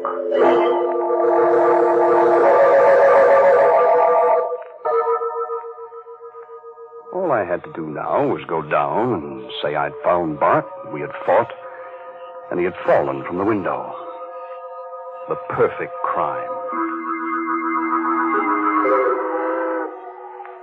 I took one more last look down into the street, where a crowd had gathered around Bart's body. I was able to make out the figure of Inspector Lambert bending over what was left of him. And I saw Lambert force something out of the clenched left fist of the dead body. In a flash, I remembered that feeble little pencil with which Bart had tried to defend himself. I pulled in my head from the window and glanced across to the closet. I saw it at once. A small white scratch pad. I rushed across the room and snatched up the pad. There, on the topmost page, were the indentations of what Bart Hogan had written on the page, and then had torn off. I could read it clearly. I could almost imagine his terrified voicing of the frightened appeal as he wrote it. Archer was here. He means to kill me. He wants them to think I killed John Frayne. But I can't walk. I've got 2 bullets in my legs. For God's sake, save me. Bart had written that note, meaning to throw it out the window. But I had come back too soon for him, and I had thrown it out of the window for him. I went back to the window and looked down. I saw Lambert peering up. Then he turned away and hurried toward the entrance of the building. He's coming for me. There's only one thing for me to do now. I've locked the door. It'll take time to break it down. In the meantime, I've taken the bandage off my right hand. I'm writing a full account of tonight's work. I gambled for a fortune, and I lost.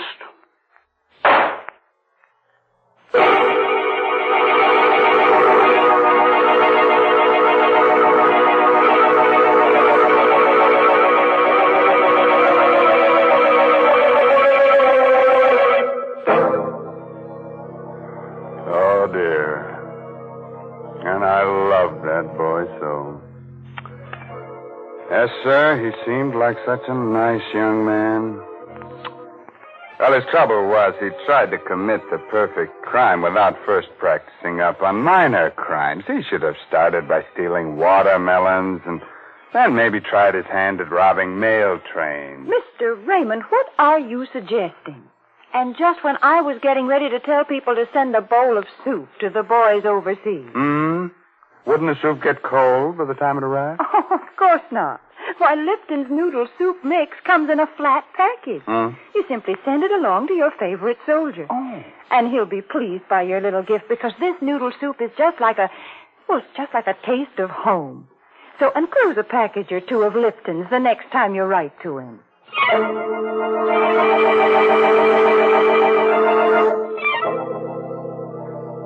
Oh, gosh, I'm sorry you have to go so soon. But drop in again next Tuesday for another little blood fest. You know, some people have to commit murders to get a kick out of life. Others get their satisfaction from listening to Inner Sanctum. But a word of advice. If you've got to commit a murder, please don't get yourself caught. Because if you do, you'll surely get a free ride with the only person never bothered by backseat drivers. I mean that they're hearse drivers.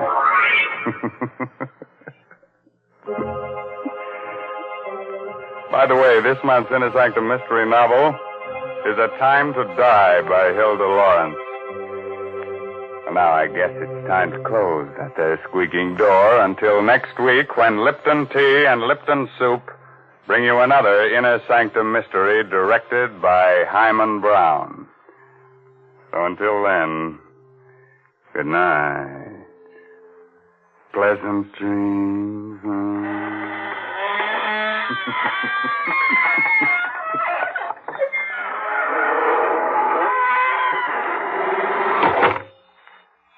Folks, here we are outside the squeaking door. And I guess we're all pretty shaken up after hearing about those murders.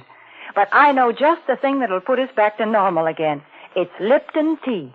Yes, a cup of that brisk Lipton tea would do just fine. And did you notice that word brisk? B-R-I-S-K. It's a mighty important word in tea language. The tea experts always use it. It means that Lipton tea has a lively flavor. It's never wishy-washy.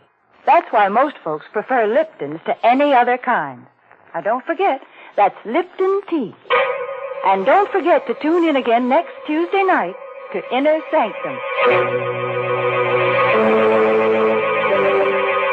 This is CBS, the Columbia Broadcasting System.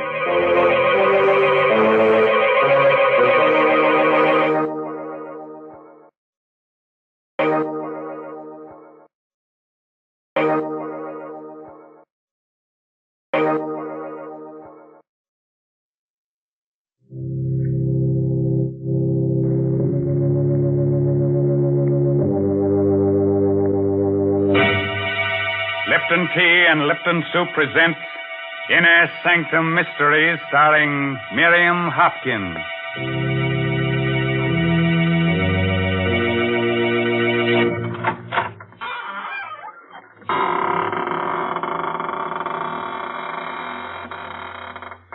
Good evening, friends of the Inner Sanctum. This is your host, Raymond, ready as always to provide you with your weekly ration of screams, gurgles, and blood. All in a spirit of gentle fun. I have no other object in mind, except to reduce you to sniveling wrecks of nerves and shudders. Have you got a white sheet handy?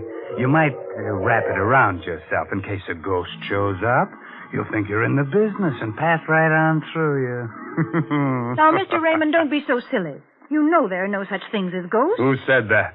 Oh, hello, Mary Bennett. So you don't believe in ghosts, huh? And, what's that standing behind you, huh? Oh, you shouldn't have done that, frightening me that way. Shame on you. Oh, I'm sorry, Mary. Can I make amends? Well, you might tell the folks how much you enjoy Lipton tea. Oh, gladly. Friends, just the other day, a ghost and I were having a conversation about Lipton tea. Now, and... here. Enough of that. Nobody is interested in what you and the ghost said about Lipton tea. Oh. No. Let's talk about real people and the solid pleasure they get from Lipton's. They drink it at meal times. They serve it when friends drop in for a visit. And, of course, they often brew themselves a cup of Lipton's during the day, just because it's so nice to relax and enjoy that famous brisk flavor. Oh, by the way, that word brisk, B-R-I-S-K, is one that tea experts use. Brisk means that Lipton's always tastes tangy and bracing. It's never flat or wishy-washy. Yes, you just don't know how good tea can be until you know how good Lipton's is. Okay, Mary, suppose you go fry me a cup of tea. But keep the kitchen door open because you're about to hear the story of the Bog Oak Necklace. It's an original radio play by David Driscoll. And our heroine tonight is that beautiful star of stage and screen, Miss Miriam Hopkins, who'll play the role of Emily. Now, be calm. There's nobody standing behind you. At least nobody you can see. At the edge of a lake, in a small New England town, two men are busy digging an excavation.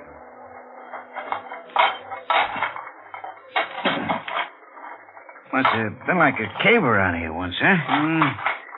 Yeah, old Miss Bristow used to own this property before she sold it to this here city man who's building. Used to be a fine apple orchard right up there. And was all fine trees once. Well, let's dig. That's what we're getting paid for. What's the matter with you, Paulie? Look down there what I just hit with my shovel. Huh? Oh, bone. Oh, some cow, I expect. Cow? That ain't no cow bone, Jerry. Hey, Paulie. Huh? Look at this with the bone. Yeah, I see it. And you call it a cow bone now? No, I don't. This here must have been a graveyard once. This here was never no graveyard.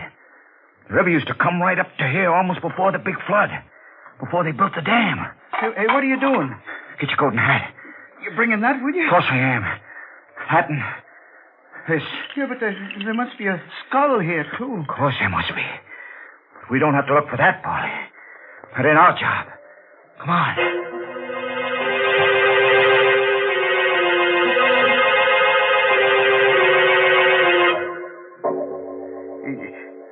Jerry and me was digging away there, Mr. Warren, down towards the river.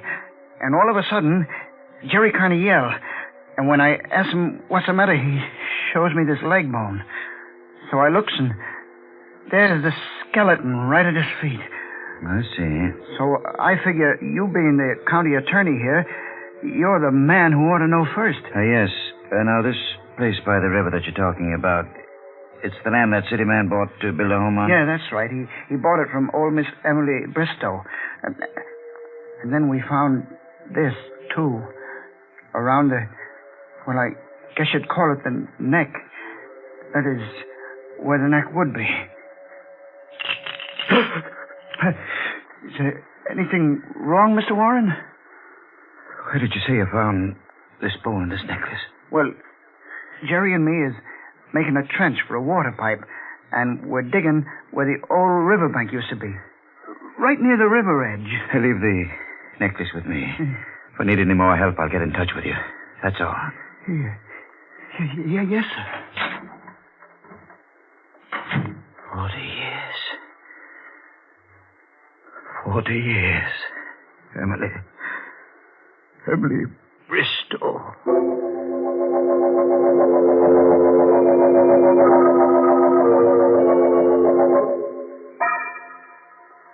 What do you want with me after 40 years, Andrew? Look, Emily. Well, these are old woman's eyes. Look closer. Take that away. Take it away. The Bog Oak Necklace, Emily. Do you remember? Presented to Miss Emily Bristow on her 24th birthday by Andrew Warren. Where did you get it, Andrew? It was found at the river edge on the property you've just sold. Daisy. Daisy. It's come back to us, Emily. After all these years. It's come back to us. The Bog Oak Necklace. The necklace that meant the death of your sister, Daisy.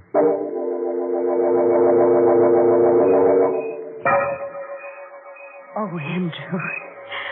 Oh, Andrew, darling. Daisy, there aren't two people anywhere as happy as we are. Of course not.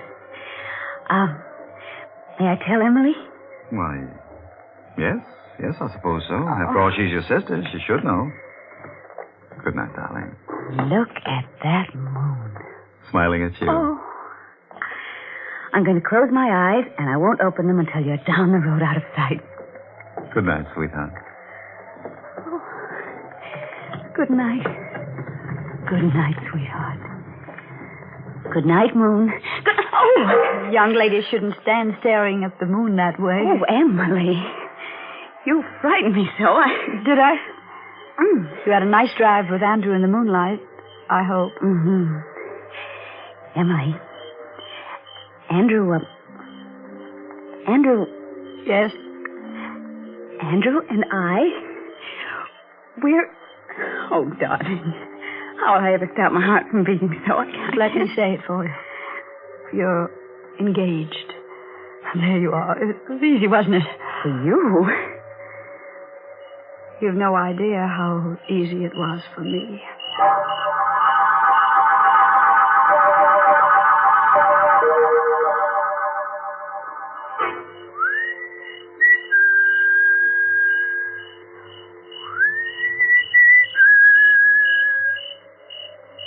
Emily.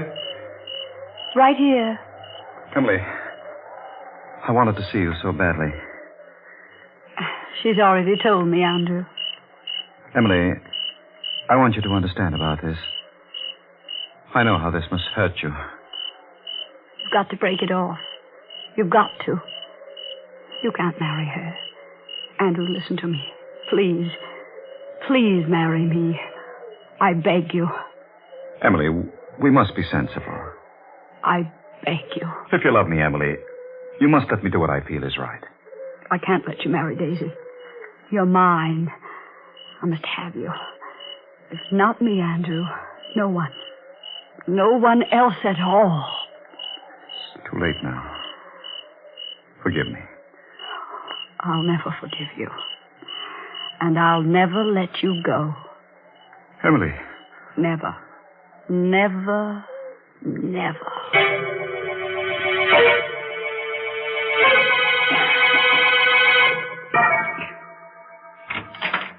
Emily? Emily, are you asleep? Go to bed, Daisy. Oh, Emily, don't be cross. I can't sleep. You can't sleep. No, I'm so excited. Why, Emily, you're still dressed, too. Oh, so I am. What's the matter, dear? Don't you feel well? Oh, I feel very well. Thank you, Daisy. Emily, what's the matter? Why do you use that tone with me? Oh, darling, you're not feeling well, are you? I can tell by the look on your face. Oh, come on.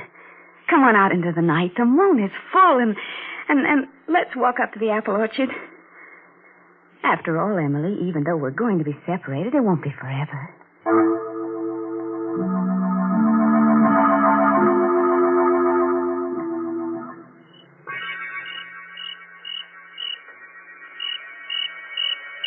Aren't you afraid to be out here at night? Afraid? Afraid of what? We are at the end of the apple orchard. There's the little patch that goes down the river. I think you'd better go back now. I go back? Well, what'll you do? I'm going to stay here. I wouldn't dream of going back to the house alone. I thought you weren't afraid. All alone? Of course I'd be afraid all alone. Daisy, I don't want you to marry Andrew. Emily? You know what you've just said? Certainly. Why, Oh, Emily, I'm surprised at you. Well, you're jealous. That's right. I want you to write to Andrew and tell him that you've thought it over and that you've decided you don't love him and you're not going to marry him. How dare you speak to me that way? Now get out of my way. I'll never talk to you again as long as I live. Have you thought that you mayn't have very long to live? Emily! Emily, I'll scream. No, you won't scream. You won't scream at all. And do you know why? Down in that little pigeon heart of yours, you're frightened. Frightened? Let go of my arms. You're hurting me. You're out of your mind, Emily. I'll let you go when you promise to write that letter. I promise. I promise, Emily. Now let go of me. As soon as we get back. Yes.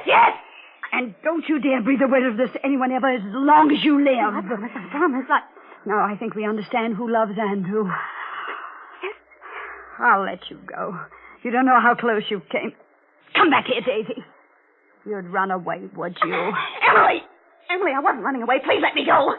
Oh, what are you doing with that necklace? Emily, no! I knew I couldn't trust you. I knew I never should have told you. Help! Stop, Emily! You're choking me. I can't breathe. I can't breathe.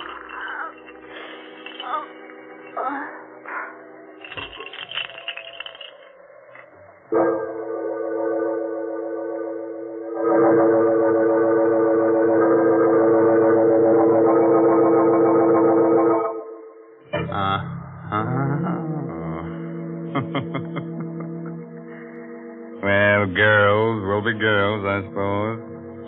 That's kind of pity about little Emily, though. Just think what a wonderful hangman she'd have made if she'd been born a girl. Kind of cute, huh? Being taken for a little swing by a girl. What a terrible woman she is, Mr. Raymond. Oh, now, listen, I like Emily. She's so inventive. Most women will do anything for a necklace, but only Emily knows what to do with a necklace. Now, please. You know very well that the only thing you can do with a necklace is wear it. Oh, yeah? Well, the only thing you can do with Lipton tea is drink it. Well, what's wrong with that? And, Mr. Raymond, maybe you don't realize how often folks do drink Lipton tea. Why, it's the perfect beverage for so many occasions. And that's why it makes sense to have a good supply on hand, to buy the larger, more economical size packages. And it is more economical that way, too. Oh, yes, it's wise to have a large size package of Lipton tea on your shelf, because that well-known brisk flavor, that bracing, full-bodied taste, makes Lipton's always welcome. That gives me an idea. Maybe we should have had Emily and little Daisy talk out their quarrel over a cup of Lipton tea. Oh, man, that'd be chummy. But it's too late now. Daisy is stretched out on the ground with a Bog Oak necklace twisted tight around her neck. She's not sleeping now. She's just dead to the world.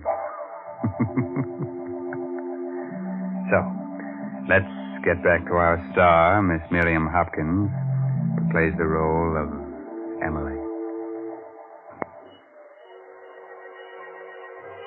Daisy, get up. Get up this minute and stop teasing me. You're not hurt that bad, and you know you're not. Please get up, Daisy. You're frightening me. Daisy. Daisy, you're acting just as though you were dead. I am dead, Emily. You murdered me. You strangled me with the Bog Oak Necklace. You see, you wouldn't be talking to me if you were dead. You've killed your own sister, Emily, because you were jealous. That voice, that's Daisy's voice. But your lips are not moving.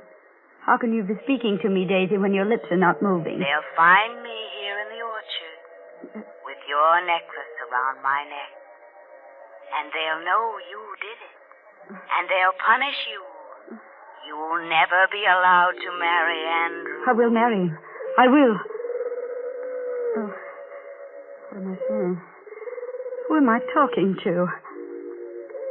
Somebody's speaking to me with Daisy's voice. And all your life I'll be speaking to you. Just like this. Because you murdered me with the Bog Oak Necklace. I must do something. I must get some help. Somewhere I must get some help. She can't be dead. I just pulled the necklace a little bit, not tightly at all. You pulled it very tightly, Emily. Look at my neck and you'll see. You'll see how tightly you twisted the necklace. Stop it. Stop talking to me. I'll never leave you, Emily. Never as long as you live. You are dead, aren't you? I murdered you. Something dreadful will happen to me. I've got to do something. What can I do? The river. I'm near the river. Stones, yes. With twine. Strong twine wound around the stones, and I could tie the stones to her, and I could throw her into the water from the crag on the hill, and the stones would make her sink to the bottom, and then she'd never come back. Never. And who would know? You know, Emily.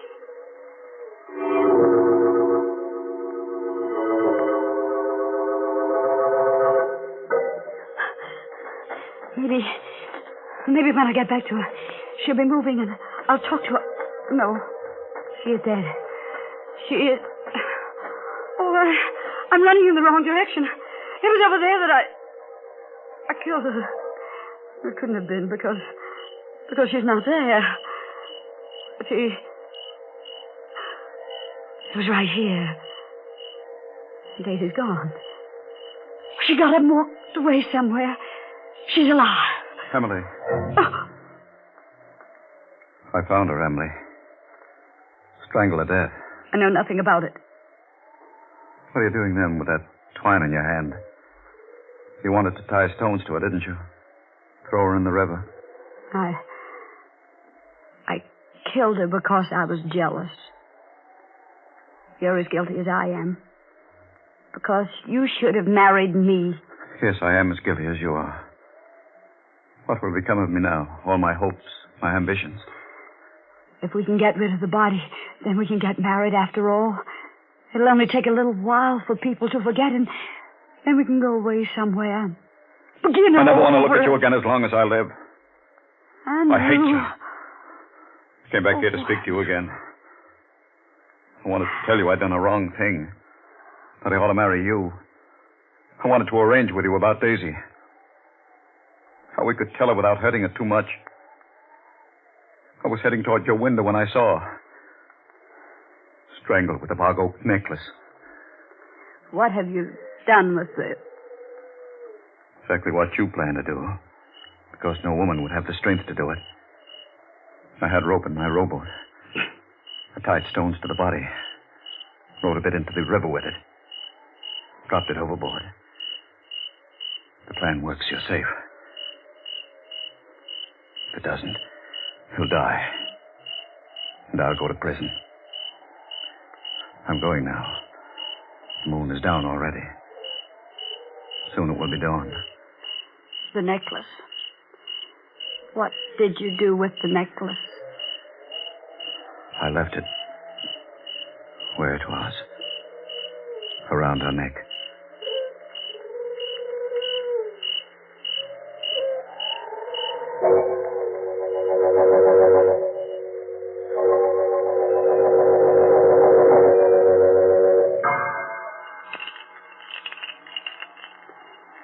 That sound. The sound the necklace makes. I have heard it every night for 40 years. 40 years. Now she's come back to us. To me. Tell me, Andrew, where was it found? She's been there, at the bottom of the river all this time. Oh. During the flood last year, the skeleton must have been swept into that old sewer. Twine probably rotted away a long time ago. That's the only explanation I can give. Watching. Down there at the bottom of the river, watching. I'm going now, Emily. It's probably the last time we'll ever see each other. I'll leave the necklace with you. It was to you I gave it 40 years ago. Emily. What's that? What? The voice. Her voice. I'm going. Don't leave me, Andrew. Don't leave me. He'll leave us, Emily. He'll leave the two sisters alone. Together. Andrew. We're alone now, Emily. Just as we used to be. You and I and the necklace. No. Come, Emily, let's take a walk as we used to. In the old apple orchard. No. Come. It's getting dark. No, I've not been near that orchard in 40 years. Come, Emily. With me. But I'm old. No, you're young. As young as I am. Come with me. We'll tell each other little secrets, won't we, Emily? Just as we used to. Yes. The crickets will be chirping and the moon coming up. All as it used to be. Yes. And you'll be wearing your necklace. The Bog Oak Necklace that Andrew gave you when he thought he loved you instead of me. You'll wear it the way you used to when you'd steal up there to the orchard to meet him. Remember? When he used to roll to the bottom of the hill and wait for you, and you could stand in the orchard until you heard him whistle. Yes. Emily. Yes.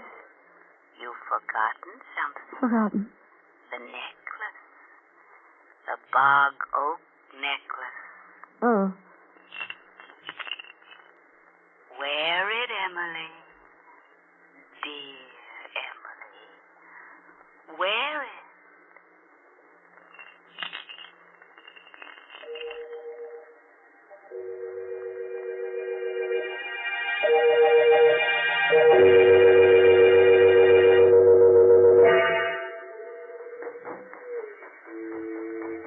Come, Emily, come. I can't run as fast as I... Come, Emily, come. He's waiting. Yes. Listen. Oh. Andrew's whistling for you. Answer it, dear. Go on. I can't whistle. That's strange. You must run faster, Emily, faster. Oh, you must run so much faster. Through the apple trees, bending beneath the branches. He may not wait. Listen. He's angry with you because you're keeping him waiting. All out of breath. These apple trees The branches, they're in my way. I can't bend over. Faster, faster. He may run off with Daisy. No. I'm coming, Andrew. I'm coming. Wait for me, Andrew. Wait for me. Oh, that necklace. Emily, you caught it in a branch. Turn around, Emily. Turn around. Turn around. And loosen it. Turn quickly, Emily.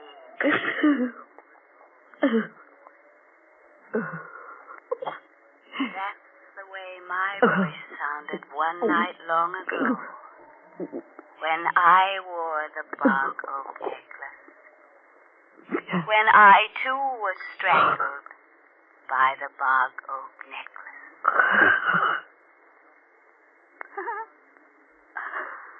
Come, sister.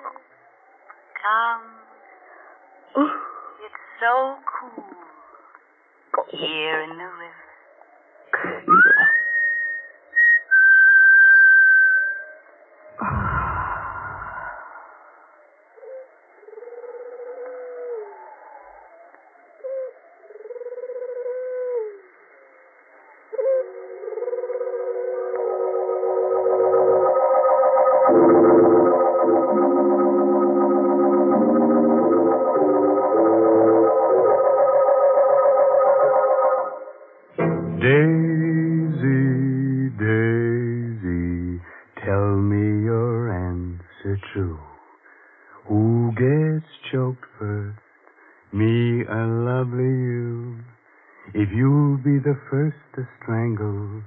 I'd appreciate your angle.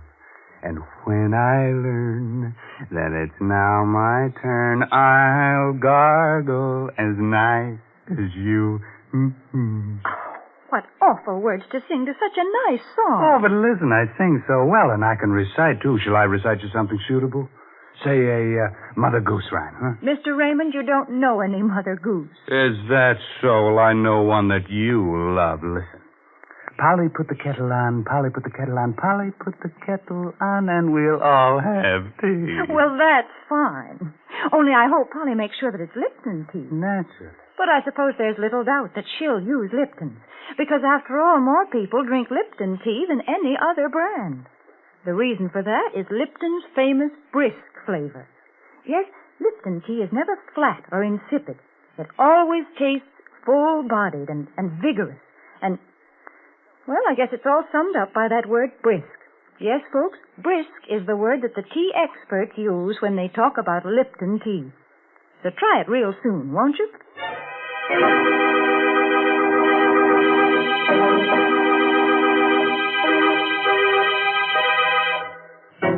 They say... Of course, I just tell you what the gossip is in the morgues I visit. They say that Daisy and Emily can be seen almost any moonlit night.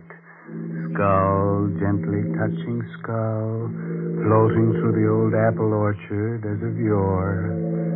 If you'd like them in your home, you could use their ration coupon. Outside of rattling a bit when the wind blows, they're very nice and companionable, especially on dark nights. And in the summer, you can always use them for scarecrows in your victory garden.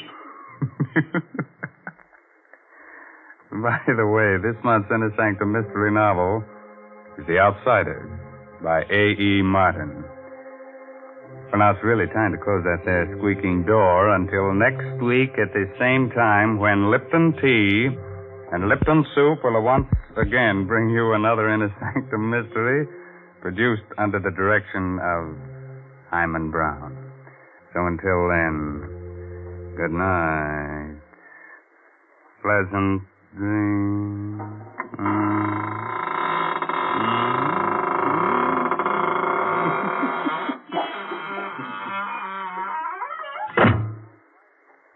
Folks, I wonder what our grandmothers would have said if they had heard about Lipton's noodle soup.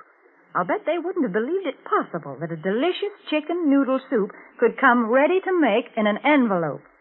But if they'd tasted Lipton, they would have agreed that it has an old-fashioned, homemade flavor, that it tastes just like the kind of chicken soup they used to make themselves. And Lipton is economical, too. It costs less and makes more than canned soups. So, folks, be sure to try Lipton's Noodle Soup.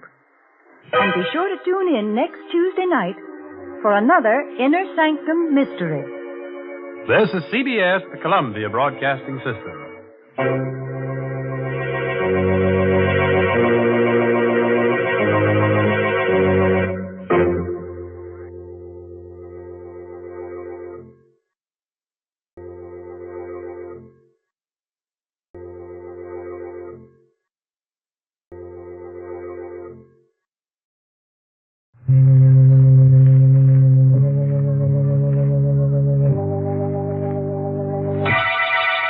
Lipton Tea and Lipton Soup presents Inner Sanctum Mysteries.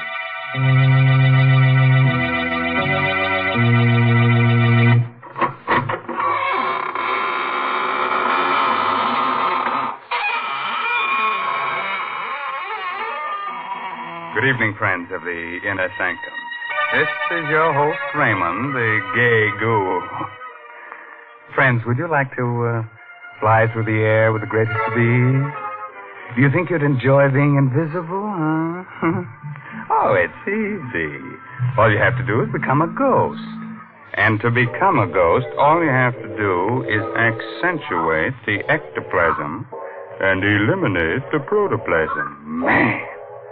If that doesn't work, we'll introduce you to one of the characters on our show. He'll take care of you. And that's the truth. What awful people on this show. Wherever do you find them, Mr. Raymond? Well, it's simple. All you have to do is turn over a rock, and out they come crawling. And just suppose you were looking for decent people. How would you find them? Oh, well, now, Mary, you were the one who showed me how I just go snooping around houses, peering into windows, and I'd find all the nice people drinking Lipton tea. Oh, dear, there you go making fun again. You know, maybe if you drank Lipton tea, you wouldn't be such a bitter, unhappy person. Yes, there's something so warming and cheerful about Lipton. I guess that's why lots of folks drink it not only at mealtimes, but between meals, or whenever they get a chance to sit down and enjoy Lipton's famous brisk flavor. That word brisk, B-R-I-S-K, explains a lot when it comes to tea flavor. Brisk means that Lipton tea always tastes tangy and bracing. It's never flat or wishy-washy. That's right. You just don't know how good tea can be till you know how good Lipton's is. All right, Mary. As long as you're in the kitchen, you'd better sharpen up a couple of knives, as our main character tonight is going to use them. The story is called Song of the Slasher. It's an original radio play by Milton Lewis and stars Arnold Moss in the role of Detective Dan Miller. Are you ready? Then gather close and listen. If you find you're getting too many chills, then just sit in the fire. A thick, murky fog hangs like a damp veil over the waterfront. Streets are deserted. The buildings loom like tombstones in a cemetery. No living soul can be seen because people with sense stay behind locked doors. The slasher has murdered and mutilated his fifth victim in 8 days. In a drab, lonely little room, a young woman suddenly looks up when she hears a door close. Well, what's the matter? Can't you speak? Hey, you get away from me. Get back up. That knife. What are you doing with that knife? You're a slasher. Help! Help me, someone! It's the slasher! Help! Hello, police headquarters. Hello? It's the slasher. What are you talking about? He's here. 12 Dock Street. He's upstairs. Miss Donnell's apartment. I can hear her screaming now. He's with her. I go upward. I'm an old man. It's the slasher. He's killing her.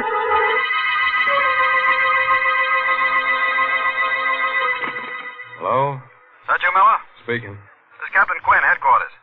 Here's the chance you've been waiting for. The slasher's at 12 Dock Street, right around the corner from you. On my way, Captain. Bye.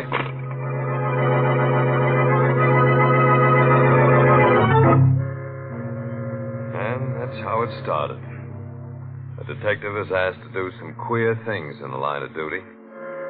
I didn't mind moving down to the dump at the waterfront with my wife, if it would help catch the slasher. So when I got the call, I rushed out of my joint and beat it down to 12 Dock Street. Oh. Where is he? Where'd he go? He... Listen, Don't do that. I'll get you a doctor. And listen to me, sister. Donnell, her name is. Are they going to send an ambulance? Yeah, but it won't do her no good. You were too late. Did you see the guy who did it? I saw nobody. He can't be far. He was here a minute ago. I heard someone go out the back way. When? A minute ago. Listen. It's coming from that alley down there. Fog's so thick you can't see 2 feet ahead of you. The back way goes into the alley. Well, then it's him. The slasher.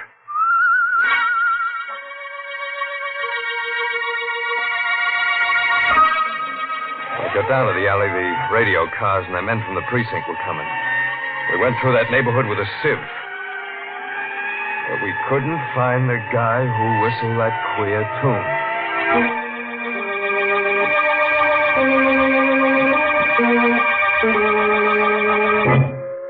Is that you, Danny? Yeah. Oh. What happened? Well, you shouldn't have got out of bed, baby. I was worried. He got away. Did he kill another? Yeah, another dame. It wasn't so foggy I could have seen him. That's how close it was. Any clues? No, nothing to speak of. Hey, look, baby, don't you worry about this. You go back and get some sleep. I'm frightened, Danny. That man is somewhere in this neighborhood and us living here. I shouldn't have brought you down here. You're going back to our old place tomorrow. No, I'm not. I don't want you here alone, and I want to stay with you. Shut up. Danny. Listen. You hear that, don't you? That ain't something I'm hearing in my head, is it? Danny, what are you... Answer me. I want to make sure I ain't hearing Well, things. of course I hear it. It's someone whistling, but why are you acting like this? He, the slasher whistles that tune. Are you sure? Yeah, I heard him tonight. Then the killer... The slasher must be somewhere around here. I'm going out, baby. Lock the door.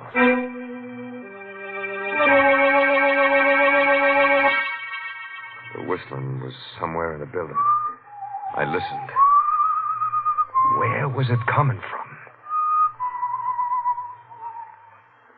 It was gone. I looked at my watch. 4:30 in the morning. I walked down the stairs listening for the whistle. I walked on my toes, listened at the other flats. I didn't hear a thing. I went down into the cellar. There was someone there, all right. Oh? Who's there? It was Sykes, the janitor. I came closer. Oh, it's you, Mr. Miller. Yeah, Mr. Sykes. Hey, what's the matter? You're shaking like you got a fever. You frightened me. Why? I thought you were the slasher. Yeah? He's around here, you know. He might be hiding in these shadows.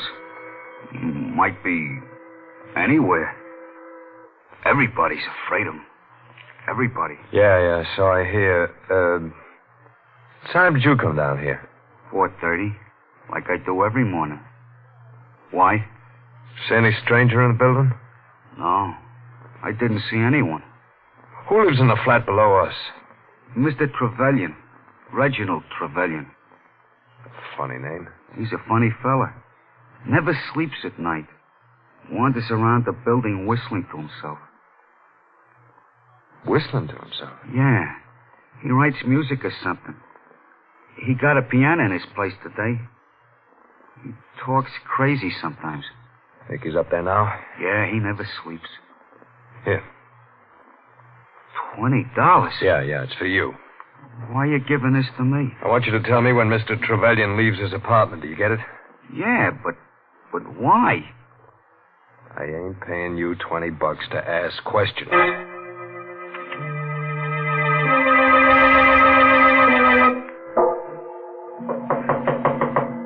Who's there? Miller. Mr. Miller. Yes? What What is it, Mr. Miller? My wife and I live upstairs. I know it's kind of late, but, can I come in here for a minute? Of course. Hope I'm not disturbing you. No, it's quite all right. You the people who moved in a few days ago? That's right. Glad to know you.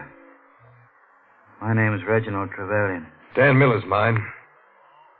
You been up all night? Yes. Why do you ask? Because maybe you can help me.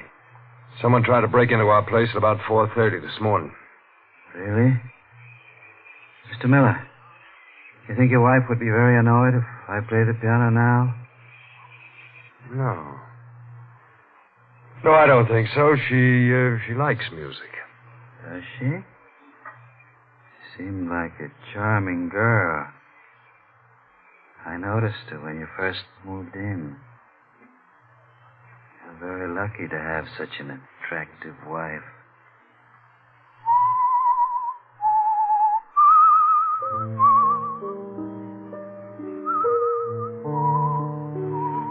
You whistle yourself like that very often? Yes.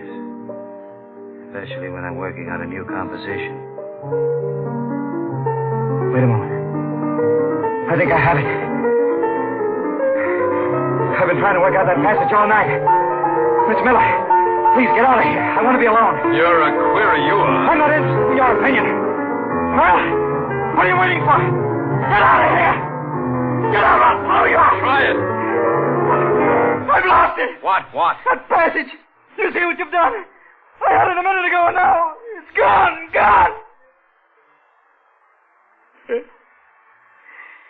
It's how it's been lately. I keep forgetting things. I'm sorry if I was rude to you. I didn't mean to be. Mr. Miller. Good night. Mr. Miller, is it really true what it says in the papers about the slasher? That he has the whole neighborhood trembling in terror? Yes. Lovely. Trembling for their miserable little lives. Worried about their dirty little souls. Shivering in fear in their ugly little rat holes. If I knew who the slasher was, I'd embrace him and give him every penny I have. Why?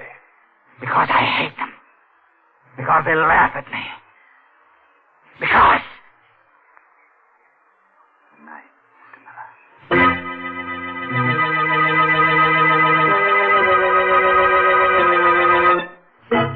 I phoned headquarters, told them to check on Trevelyan. Oh, he was a queer one, all right. So queer I didn't tell Laura about him. I didn't want to scare her. Couldn't arrest him. I didn't have anything on him yet. I lay down to rest.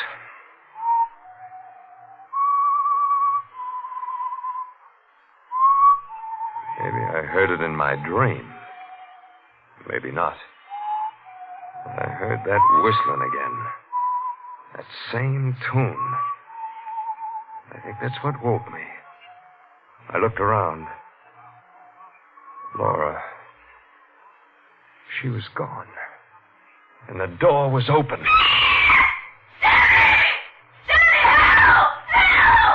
I rushed out. The hall was filled with thick fog. In the yellow light, I saw a crumpled heap on the floor. I recognized Laura's bathrobe.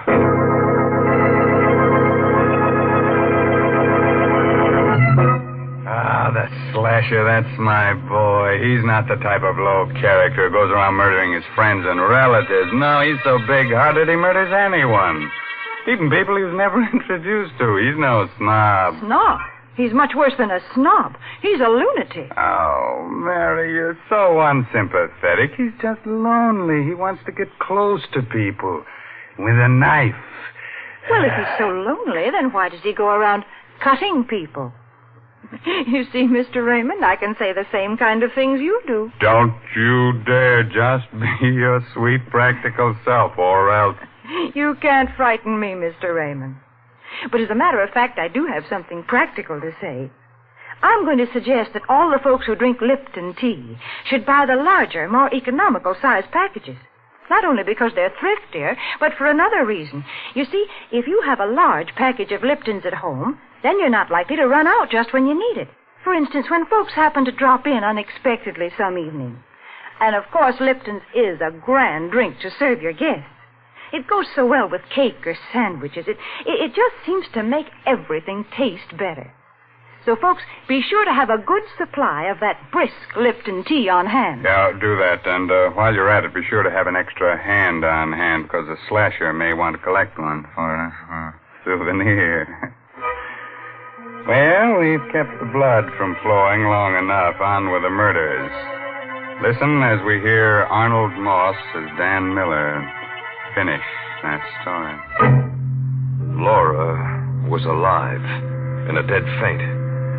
I scooped her up in my arms and rushed her back to our flat. She opened her eyes a few minutes later. Danny. You're okay, baby. He was going to kill me. Yeah. Drink some of this. Thanks. Oh, Danny, it was awful. What happened? Well, you were asleep. I went out to get the milk, and I heard someone whistling. Do you remember what? That same queer melody we heard before, the one the slasher whistled. So I thought I'd help you. Help me? I thought I'd see him. I walked quietly down the hall, and there was no one there. Then I turned the corner. Yeah? I saw the knife gleam. Someone was hiding in the shadows. He grabbed my neck, and I screamed. I screamed, Danny. I screamed so I thought I'd burst my throat, and then it all went flat. Did you see him?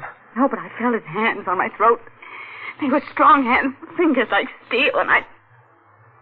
Oh, Danny, I'm sorry. I can't even talk about it.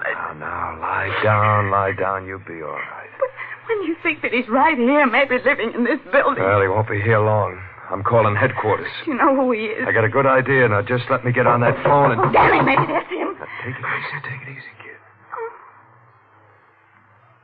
Who's there? Right. It's just a janitor, baby. Oh. What do you want? He went out. Trevelyan? Yeah. Okay. Laura, get dressed. I want to get you out of here before the trouble starts. I'll be gone for a few minutes. Where are you going? With Mr. Sykes. You got a key, Sykes? Yeah, but I'll have to go along with you. You can't take anything. You know what this badge means? You a detective? Yeah. Now, let's go. What are you doing here? Looking for the slasher? I'll write you a book about it, pal. Now, here's his joint. Open the door. All right. But you'll have to hurry. He may come back any minute. All I want is enough evidence. I'll take care of him when we get it. The door's open. Come on in. It was 8 in the morning. But it could have been 8 at night. The fog was so thick. I knew this was it. I couldn't take any chances.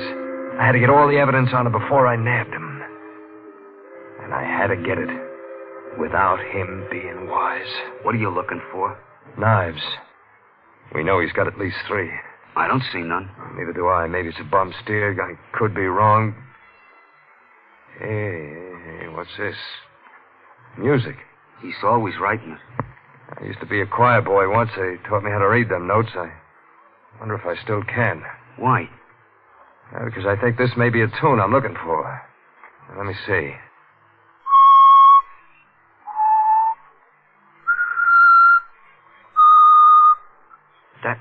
That song. Did you ever hear it before? Yeah. Bet you did. He's always whistling it. I heard it myself when he killed the last one. You gotta find those knives. You better hurry. I think he just went out to get some breakfast. I looked everywhere. Couldn't find the knives. I couldn't bring a guy in just because I heard a song. I found a bunch of keys. They were trunk keys. But there was no trunk. I think I hear him coming. Never mind what you think. Where does he keep his trunk? In the storeroom in the cellar. He's always going down there for things. Hold it. That's him. Yeah. Come here. There's room behind this upright piano for both of us. What, the piece to Shut up. Get behind here and hurry.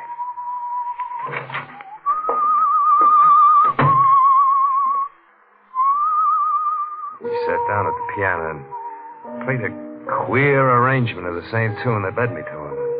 I reached for my gun just in case. Suddenly,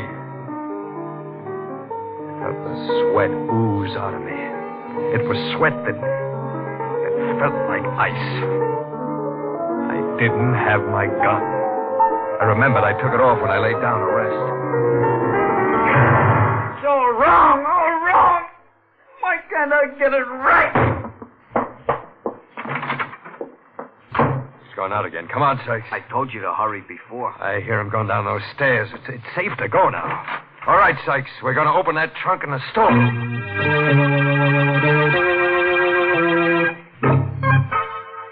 Here's his trunk, Mr. Miller. This key should open it.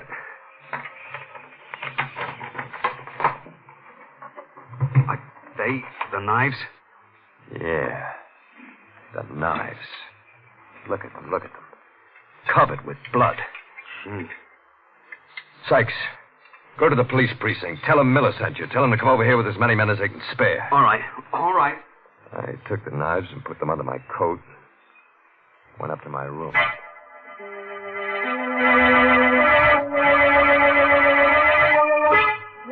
Yes, I'm leaving. I'll be home soon. I could hear Laura talking on the phone to someone. I opened the door. Oh, of course. I better hang up now. Danny just came in. Goodbye, darling. Who are you talking to? Mother, I'm ready to go. Oh, wait a minute. There's no rush.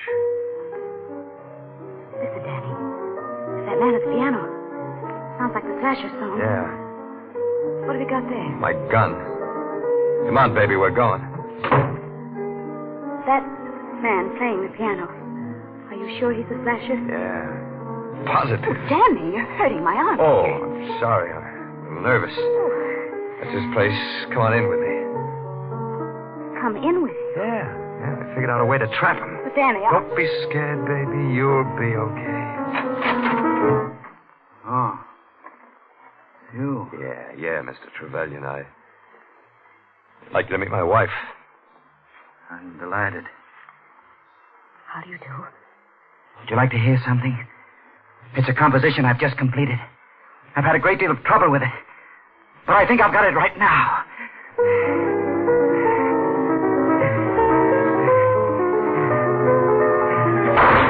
Oh, you.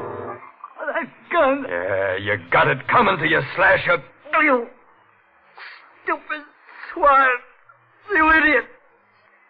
Why did you give me a chance? My music. Not even written down.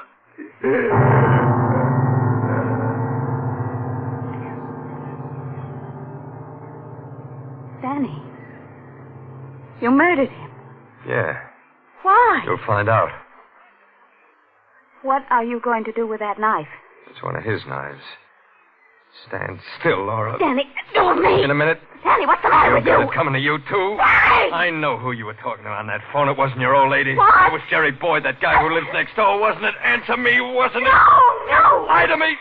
So this is why you made me come down here with you. You planned this all along. That's right, baby. And that's why I had you insured for $40,000. Oh. You made one bad mistake. You married a smart cookie. You're going to kill me and blame it on the Slasher. Yeah. No! Help me! Someone help me! Danny! Don't!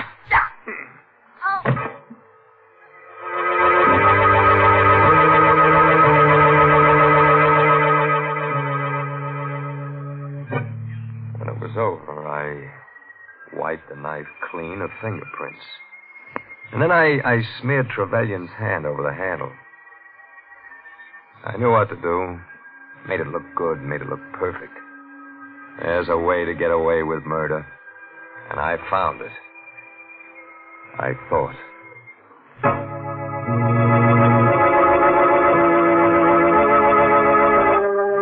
Go on with the report, Noah. Well, Captain Quinn, after I sent Sykes to the precinct, I went upstairs for my gun. My wife wasn't there, and got the gun, and I heard a scream. I rushed to his place. I opened the door. I saw Laura. For a second, I thought I'd pass out. Yeah? He grabbed a knife and come at me, and I shot him and killed him. Oh, Laura. She was insured for $40,000, wasn't she? Yeah. Yeah. Well, what difference does that make now? A lot of difference, Miller. I want you to meet someone. Come in, Sykes. Yes, Captain. Did you hear Detective Miller's report clearly? Yes, sir. Was he telling the truth? No. He lied. What are you talking about? I didn't go to the police when you told me. I hid in the cellar. I saw you go upstairs. I saw you get your wife and go to Trevelyan's place. I listened at the door. I heard you shoot Trevelyan and then murder your wife. Captain, the man's insane. Yes, Miller. A homicidal maniac. I'll take away his coat. You see? He's handcuffed. I don't get it. He's the slasher. He? It's impossible. I told you about that melody. Why, it's still on Trevelyan's piano. Trevelyan copied down that melody after he heard Sykes whistle it. Yeah. I whistled the whole thing for him. But the knives I found in Trevelyan's trunk. I put them there. I knew who you were. Sykes was trying to frame Trevelyan. He's made a complete confession, Miller. But how did you find out when that you asked us to check on Trevelyan, we discovered that he's quite a famous, if eccentric, composer. I checked up on the other people in the building at the same time. I found out that Sykes escaped from the State Institute for the Insane 2 years ago. He's confessed. Yeah. I'm the slasher. Why should Trevelyan become famous for what I'd done? You had a perfect crime all figured out, Miller. But you made one little mistake. You decided the wrong person was the slasher. Even a copper can't pull a perfect one, Miller.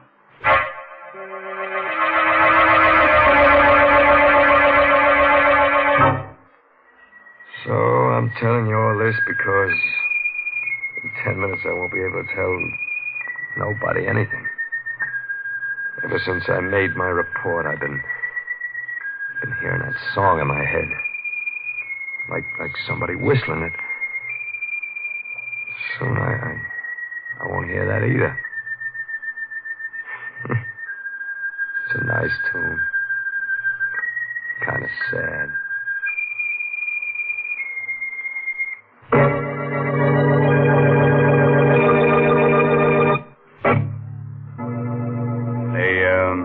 The moral for tonight's story is never quarrel with your wife.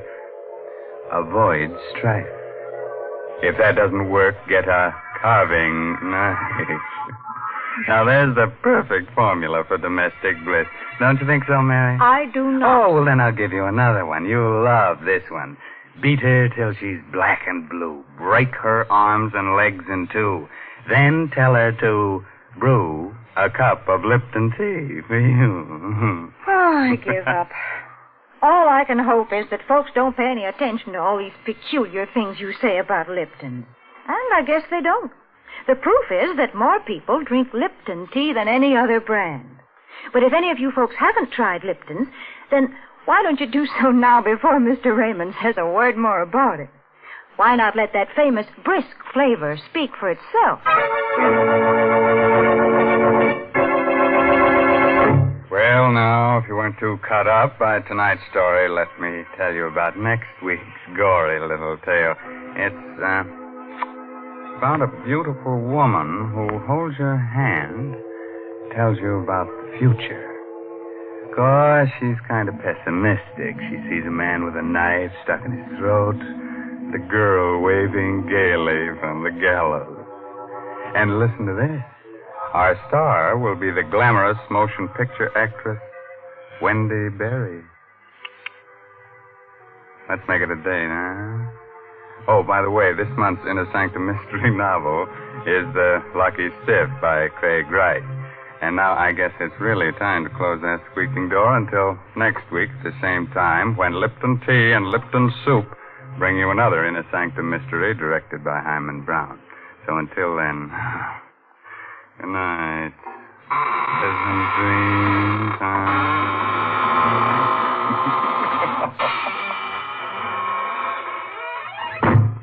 Folks, if you'd like to try a modern food with a real old-fashioned flavor, then try Lipton's Noodle Soup. You see, Lipton's comes in an envelope, and all you have to do is empty the contents into boiling water, and in no time at all, soup's on. And what a delicious, chickeny-tasting soup it is. It really tastes homemade, and it's brimming with golden, tender egg noodles. Lipton's is economical, too. It costs less and makes more than canned soups. So, folks, don't forget to try Lipton's Noodle Soup. And don't forget to tune in next Tuesday night for another Inner Sanctum mystery. This is CBS, the Columbia Broadcasting System.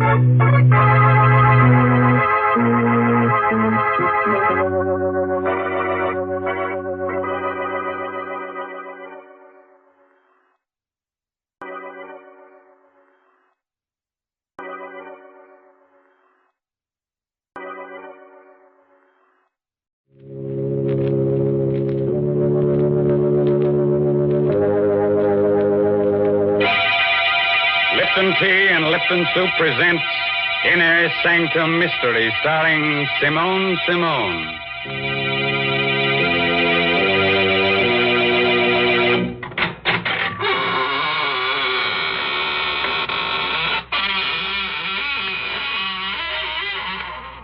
Good evening, friends of the Inner Sanctum. This is, of course, Raymond, your host. Please come in, won't you? Make yourself comfortable in any gloomy corner. We had intended to have a real surprise for you tonight. Instead of myself, we were going to have a guest ghost to act as host. But, unfortunately, this real ghost caught pneumonia, and he's in a very grave condition. The doctors have given up all hope. He's, going to become alive. Well, Mr. Raymond, I must admit I'm glad that ghost couldn't come.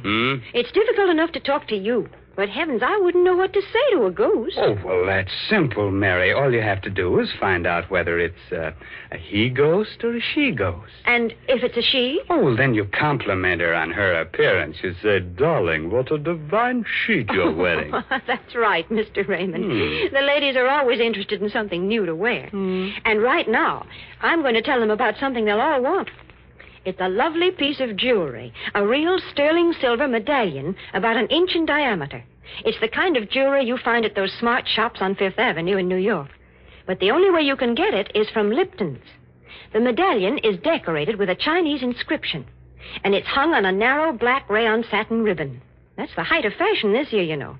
And here's how you get the medallion.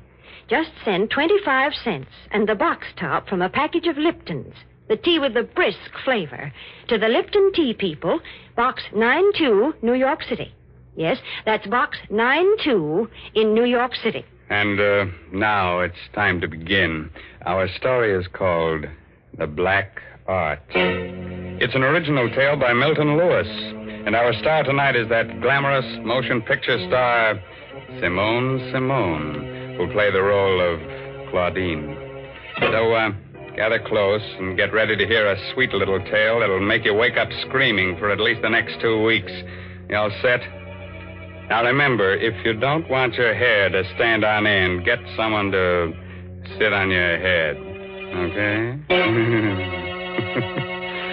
All right, now let's hear Larry Gifford tell you his story in his own words. Wish I never heard that scream. I wish I never saw a body lying there. Blood all over the room. The knife on the floor near her throat. I'll never forget it. I'll never forget how I picked up the knife. I'll never forget the sweat that came creeping out all over me when I heard the door slam. Stand where you are. You make a move, I'll blow your head off. Don't shoot, Copper. Drop that knife. Okay. What's your name? Larry Gifford. Look, I'm from Chicago. Stranger, huh? Yeah, what of it? What's her name? Her? I don't know. I never saw her before. Look, you don't have to frisk me. I haven't got a gun. Shut up. Listen, I know it looks bad, but you see, my room's downstairs. I heard a scream, and Give me back that wallet. Your hands up. Roll papers. What of it? So I'm an ex-con, so what? You don't know her, huh? No, I don't. What have you got there? Just a picture I found in your wallet, mister. Picture of her. To Larry. With all my love, Nancy. Reckon you forgot about this, huh? Yeah, but look, I didn't kill her. Shut up. I think I heard that scream and came up here. Hold out your hands. Sure. You can have them. Here. Come back here. Come back.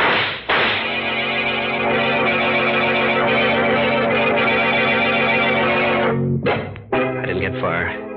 Crowded streets nabbed me. They got it when I heard the shots and the scream. I was dumped in jail. Well, this was a little burg in the bayou country not far from New Orleans. I was the biggest thing that hit the town since Ripley's Believe It or Not. For them jerks, my trial was a bigger show than Carmen Miranda and Gypsy Rose Lee doing a trapeze act.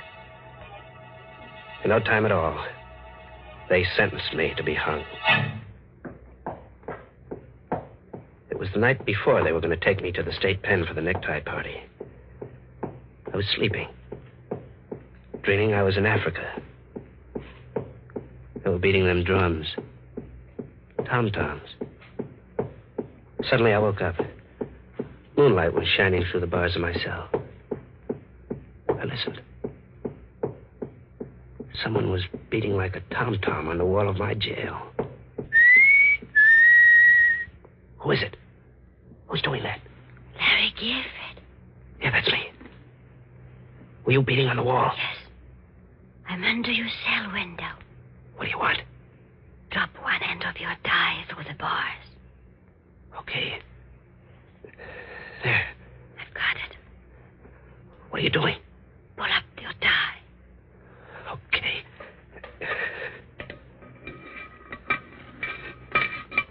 Got it? A gun?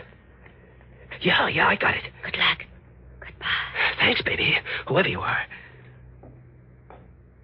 What's going on there, Gifford? Huh? Oh, nothing. Why? I heard talking. Oh, I was talking in my sleep. You never done that before. I never was going to be hung before. What you holding there? Come here, I'll show you. What's that? A gun? Yeah, and it's got enough bullets to fill your head with lead. Go there. Open that door. Open it or I'll give it to you between the eyes. Go on. Don't shoot. Okay. Now I'll take your gun. Give me those keys. See how you like it in there for a while. So long. Stop him! Prisoner escape! Let me out! Prisoner escape!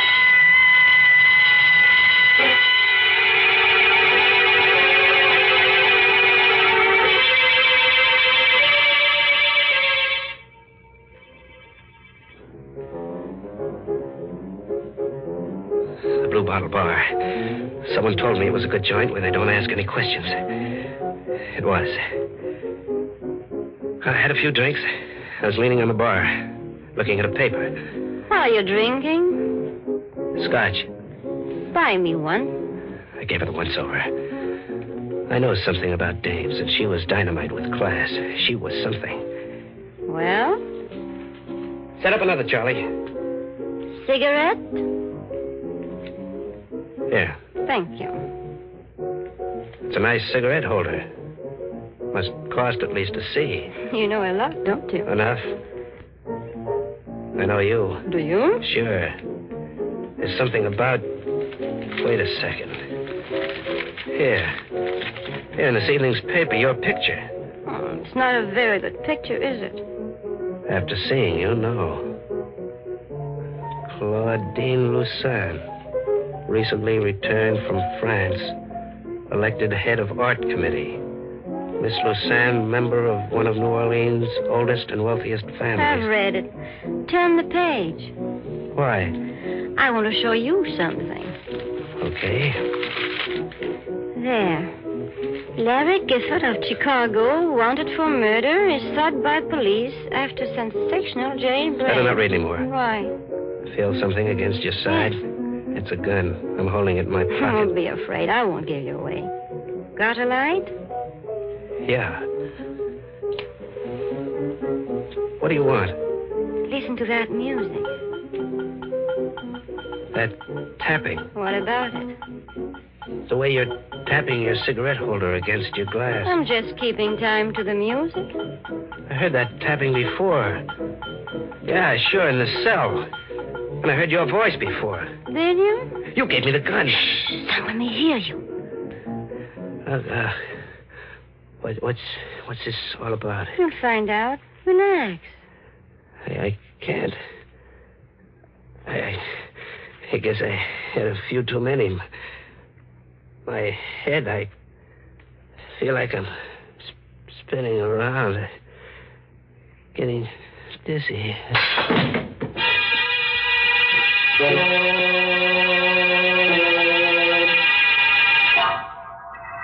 Two green eyes, pink with blood around the edges, looked at me out of a queer, furry head. It was the head of a bat.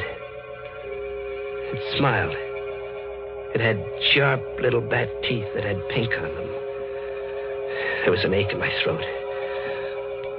I looked again. It wasn't a bat's face. It was hers. Claudine's. I was dreaming. Larry? Oh, well, where am I? My suite at the hotel. How'd I get here? You passed out on the blue bottle. I brought you here. When? 2 hours ago. Oh, I must have been sleeping. I had the queerest dream. I thought... Oh. What's the matter? My throat. That pain, like a knife. Those green eyes of yours. That red mouth. And those white teeth. Look, we're going to have a showdown right now. I'm... Where's my gun? I took it. Look, what do you want with me? Nothing you don't want to do yourself. Don't talk in riddles. Have you ever been in love? Sure, dames are always falling for me. Why? I guess that's what happened to me. Are you kidding? No. Do you think I'd get you out of jail if I were? But I never saw you before. I saw you at the trial. That's where it happened. Oh, how can a dame like you go for a guy like me? I don't know. But it happened. I don't believe it. I'm sorry. Come here. Yes? I'm going to kiss you, baby. Larry. Oh, Larry.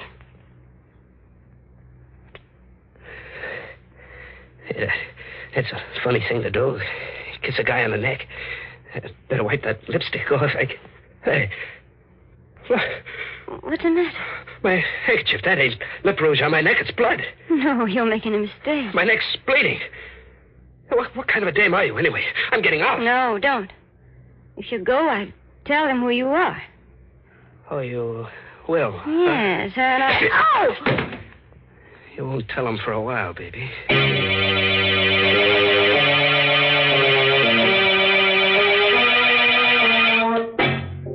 Grady's joint in the old city of New Orleans was just a place. She'd never find me in that dump. Nobody'd ever find you there. I got a room. I went to sleep. I was safe. Then I heard it again. That same rhythm. It woke me up. I heard it, but I couldn't believe it.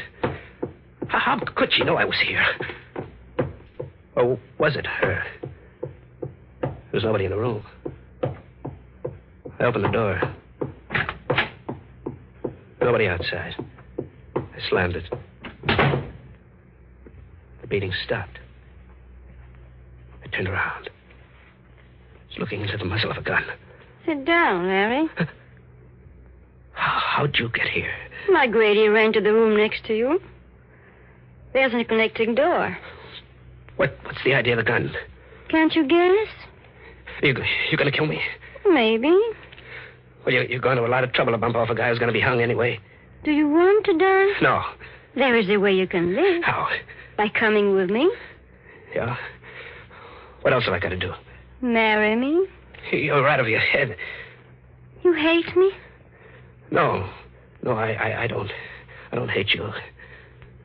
I'm scared of you.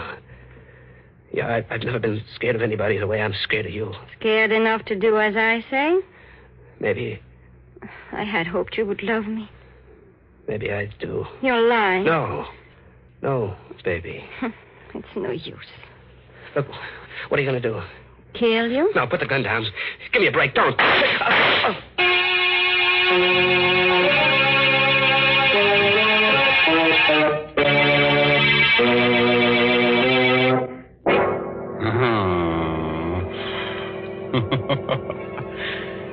Man, that Claudine's a kid of her words. When she tells someone she's gonna kill him, she does it. She'd make a wonderful wife for some Frankenstein monster. She's attractive, a good killer, and she has a well-developed taste for blood. Why should I hand her over to some other guy? She's just a gal for me. Nonsense, Mr. Raymond. Why, Mary Bennett, I believe you're jealous. I am not. Yes, you are. You're thinking what a handsome couple you and I would make, strolling down the avenue, me dressed in a shroud, and you wearing your new sterling silver medallion. Now, don't you go making fun of my lovely medallion, because I want all the ladies to send in for one. I know they're going to enjoy wearing it, because it's made of solid sterling silver, and it's really a fine piece of jewelry. Besides, there's a true story behind this medallion, an inspiring story. It seems that the original was given to an American flyer by Chinese guerrillas who rescued him after he'd bailed out over enemy territory. The flyer was told that the Chinese characters on the medallion would identify him and bring him safely through the lines. Well, he did get through. And only then did he learn that the medallion said, "Good luck," in Chinese. Now, there's a story to tell your friends. And to get this good luck charm, just like the one the flyer carried, all you have to do is send 25 cents and the box top from a package of Lipton's, the tea with the brisk flavor, to the Lipton Tea People, Box 92. That's Box 92, New York City. Now, let's get back to our star, Simone, who seems to be making life hard for a guy named Larry. The last time we looked in, she had just shot him. But I've got a tip that that's only the beginning of his troubles. How about it, Larry? What happened then? I went down in a heap when she fired. The bullets caught me in the thigh. I lay there. I made out like I was dead. Larry. She fell for it.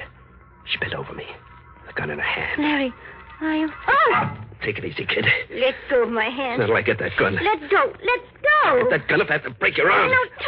No, Okay. I've got it now. You shot me in the leg, but I'm still strong enough to get rid of you. Larry. I'm no angel, baby, but you're worse. Here's something I heard about, but I never believed. How'd you know I'd be here? How'd you know I'd be in the blue bottle? Go on, answer me. I've got nothing to tell you. No, you don't have to. It was magic. Black magic. Somebody nobody'd believe if I ever told him. There's only one thing to do with you. Yes? Kill you. But I ain't taking any chances like you did with me. When I kill you, you're going to stay dead. Those tom-toms are going to stop forever. You think so, Larry? I know it. Come here. Larry, Shut up. No! I knocked her out cold. She lay on the floor. I put the muzzle of the gun to her temple. She was so beautiful it made you shiver. I pulled the trigger. I looked.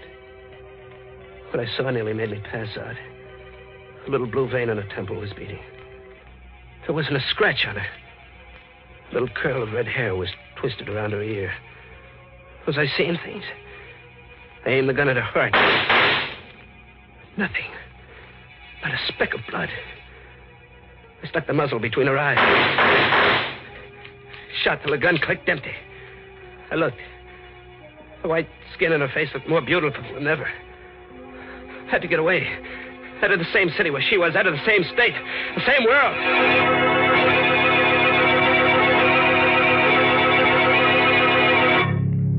I let out for the open country, to the bayous on the river back in New Orleans. My wounds festered as I dragged myself through the swamps, and I got a fever. It was like a nightmare. In my head, I kept hearing them tom-toms. I couldn't take a train or a bus or go to a doctor. I'd be caught. One night I saw a big house shining in the moonlight. I decided to take a chance. I knocked at the door. What is it? Sorry, miss. I was hunting. I had an accident in my leg. Oh. If you let me come in and call a doctor, I'd be very grateful. You don't want to come into this house. Can't you see I need help? You'll never be helped here. There's nothing good here, only evil and fear. So go away, please. I'm warning you. Go away before my sister comes down. What's the matter with you? Don't you see I can hardly move? Go away while you still have the strength to crawl away. Now, believe me. Tell Mr. Gifford to come in and close the door, Cassie. That voice. That's my sister. It's your sister. Claudine Lucen. Good evening, Larry. I was wondering when you'd get here. You know him? Yes. Mr. Gifford and I are old friends. Friends? How can you have a friend? Now, Cassie. He's someone like you. You mustn't mind her, Larry. Cassie isn't quite well. I don't know who you are, Mr. Gifford, but I do know that she's brought you here to kill me. Cassie? I knew it would happen on a night like this when the moon was full. She's been preparing for it for months. I've told everyone about it, but no one will believe me. I've told them again and again, and they say I'm insane. They think I've lost my mind. But she is going to murder me tonight while the moon is full. She's going to murder me. Oh. Go to your room, Cassie, immediately. Oh. Yes. Yes. Go. I'll go. How did you get here? I live here. Come, Larry. You must know by this time that you can't fight me. Yes, I thought never see you again. I'm not well. I got a fever. Hey, that tom-tom beating in my brain. I can't stop it. It's getting louder and louder. I blacked out. When I opened my eyes again, I was in a soft bed with clean sheets. Someone had dressed my wounds. The moonlight came into my room like a living yellow ghost. Then I heard it. Scream. Just like the one Nancy made when she was killed. I limped out of bed, went to the room next door. It was Kathy on the floor, murdered. The knife was still in her neck. And I heard it again. The tom-tom. Queer sounding this time. I felt myself beginning to sway to the rhythm like a dancer. Then I did something I couldn't stop myself from doing. I put my hands down, drew out the knife. I wiped my bloody hand on my shirt. Suddenly I looked up. She was there. Claudine. Drop the knife, Larry. What have you got in your hands? These? These came from the skeleton of someone who was once alive. You're not a woman. You're a devil. I'm going to... Don't come any closer, Larry. I don't want to kill you just yet. Just yet?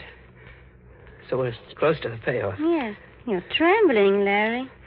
Who are you? There's no reason why I cannot tell you now. You don't believe, do you, that there are unseen powers that can be controlled by someone who knows how? I can believe anything about you. Thank you, Larry. Your heart is pounding like a throbbing drum, isn't it, Larry? You can feel death close, can't you? What have you got to say to me? I'm going to tell you a story, Larry. The story of a child who was brought up on this estate by a strange old woman, a conjure woman. In her head were all the black arts of the world. She taught me. Why are you telling me this? It amuses me to watch you, a murderer, helpless and terrified. So terrified you can hardly breathe. I find it very exciting. Then it was blood I found on my handkerchief. Yes. It is one of the ways to gain complete power over a person. And a tom-tom. Another spell to make you do what I want. And the murder of your sister? You want me to be the patsy for that? You're beginning to understand. You see, Cassie and I inherited the estate. There's really not enough for both of us. So tell him I did it. Yes. And that I killed you in self-defense. What are you looking at me that way for? I was remembering something. Remembering? Oh. That kiss, baby, wasn't it? You're a devil, but still a woman, ain't you? You didn't forget that kiss, did you? No. Well, what are you going to do? Come here. Closer. Well? Don't move. There. You're going to let me live? Live when it's my life against yours, you fool. I'll put that gun down.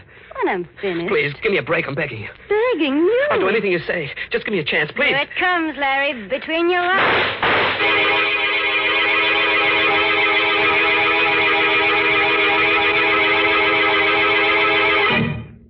How do you feel today, Gifford? Much better, officer. Leg's healing fine. We checked that crazy story you told us. It's all true. Tell me something. How'd you know to come to the Lucerne place when you're dead? You arrived just in time. A second later, and she would have killed me. Kathy, your sister, phoned us, told us to come out. I came in the room and saw her threatening you with a gun. I shot at her. I had to. Got her in the shoulder. You should have killed her. State will take care of that. Did you believe the story she told you at first? That I killed her sister and she was killing me in self-defense? No. You see, Gifford, we'd found out that you weren't a murderer. You didn't kill Nancy Warren. The man who did that confessed. That made our whole story false. How did she do it, Captain? How did she find out where I always went? Police psychiatrist said she did it by post-hypnotic suggestion. She told you where to go while you were asleep, and you never realized that you were always doing just what you wanted. But the bullets when I shot at her and tried to kill her, how'd she do that? It was all carefully planned. The first shots she fired at you were real bullets. The others in the gun were blanks. She wanted to get you so thoroughly under her power that you think she couldn't be killed. You see, all this so-called black magic has an explanation. Has it? I wonder. Oh,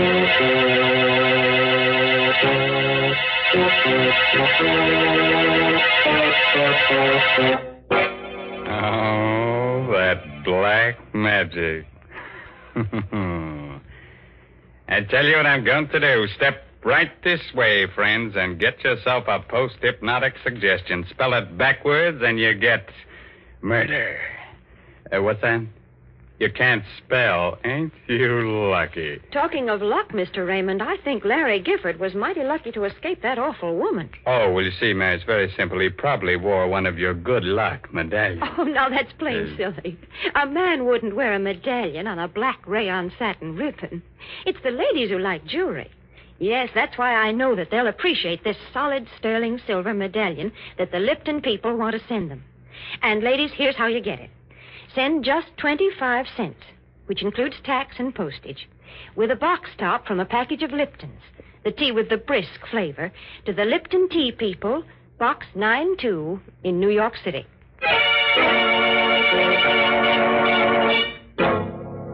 The moral for tonight's assault on your nerves is never marry a dame who sucks blood out of your throat. Such dames give you a pain in the neck. By the way, this month's Inner Sanctum mystery novel is The Red Right Hand by Joel Townsley Rogers. Yes, and don't you dare miss next week's story, directed by Hyman Brown and brought to you by Lipton Tea and Lipton Soup. Next week's story is about a pair of murderers who get scared to death. They're more frightened than the guy they're murdering.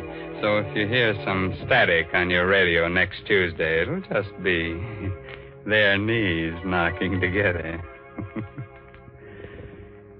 Well, now I guess it's really time to close that there squeaking door, so good night, for real. Pleasant dreams.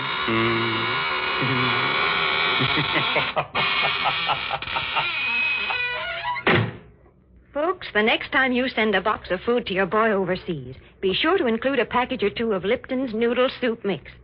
You see, Lipton's is just like a taste of home. It has the same homemade, chickeny taste as the soup you make yourself. The soup your boy's always been so fond of. That's why it's such a thoughtful, welcome little gift to send Lipton's. And as you know yourself, Lipton's Noodle Soup makes a grand snack. So remember, send a package or two to your boy. And remember to tune in next Tuesday night for another Inner Sanctum mystery. This is CBS, the Columbia Broadcasting System.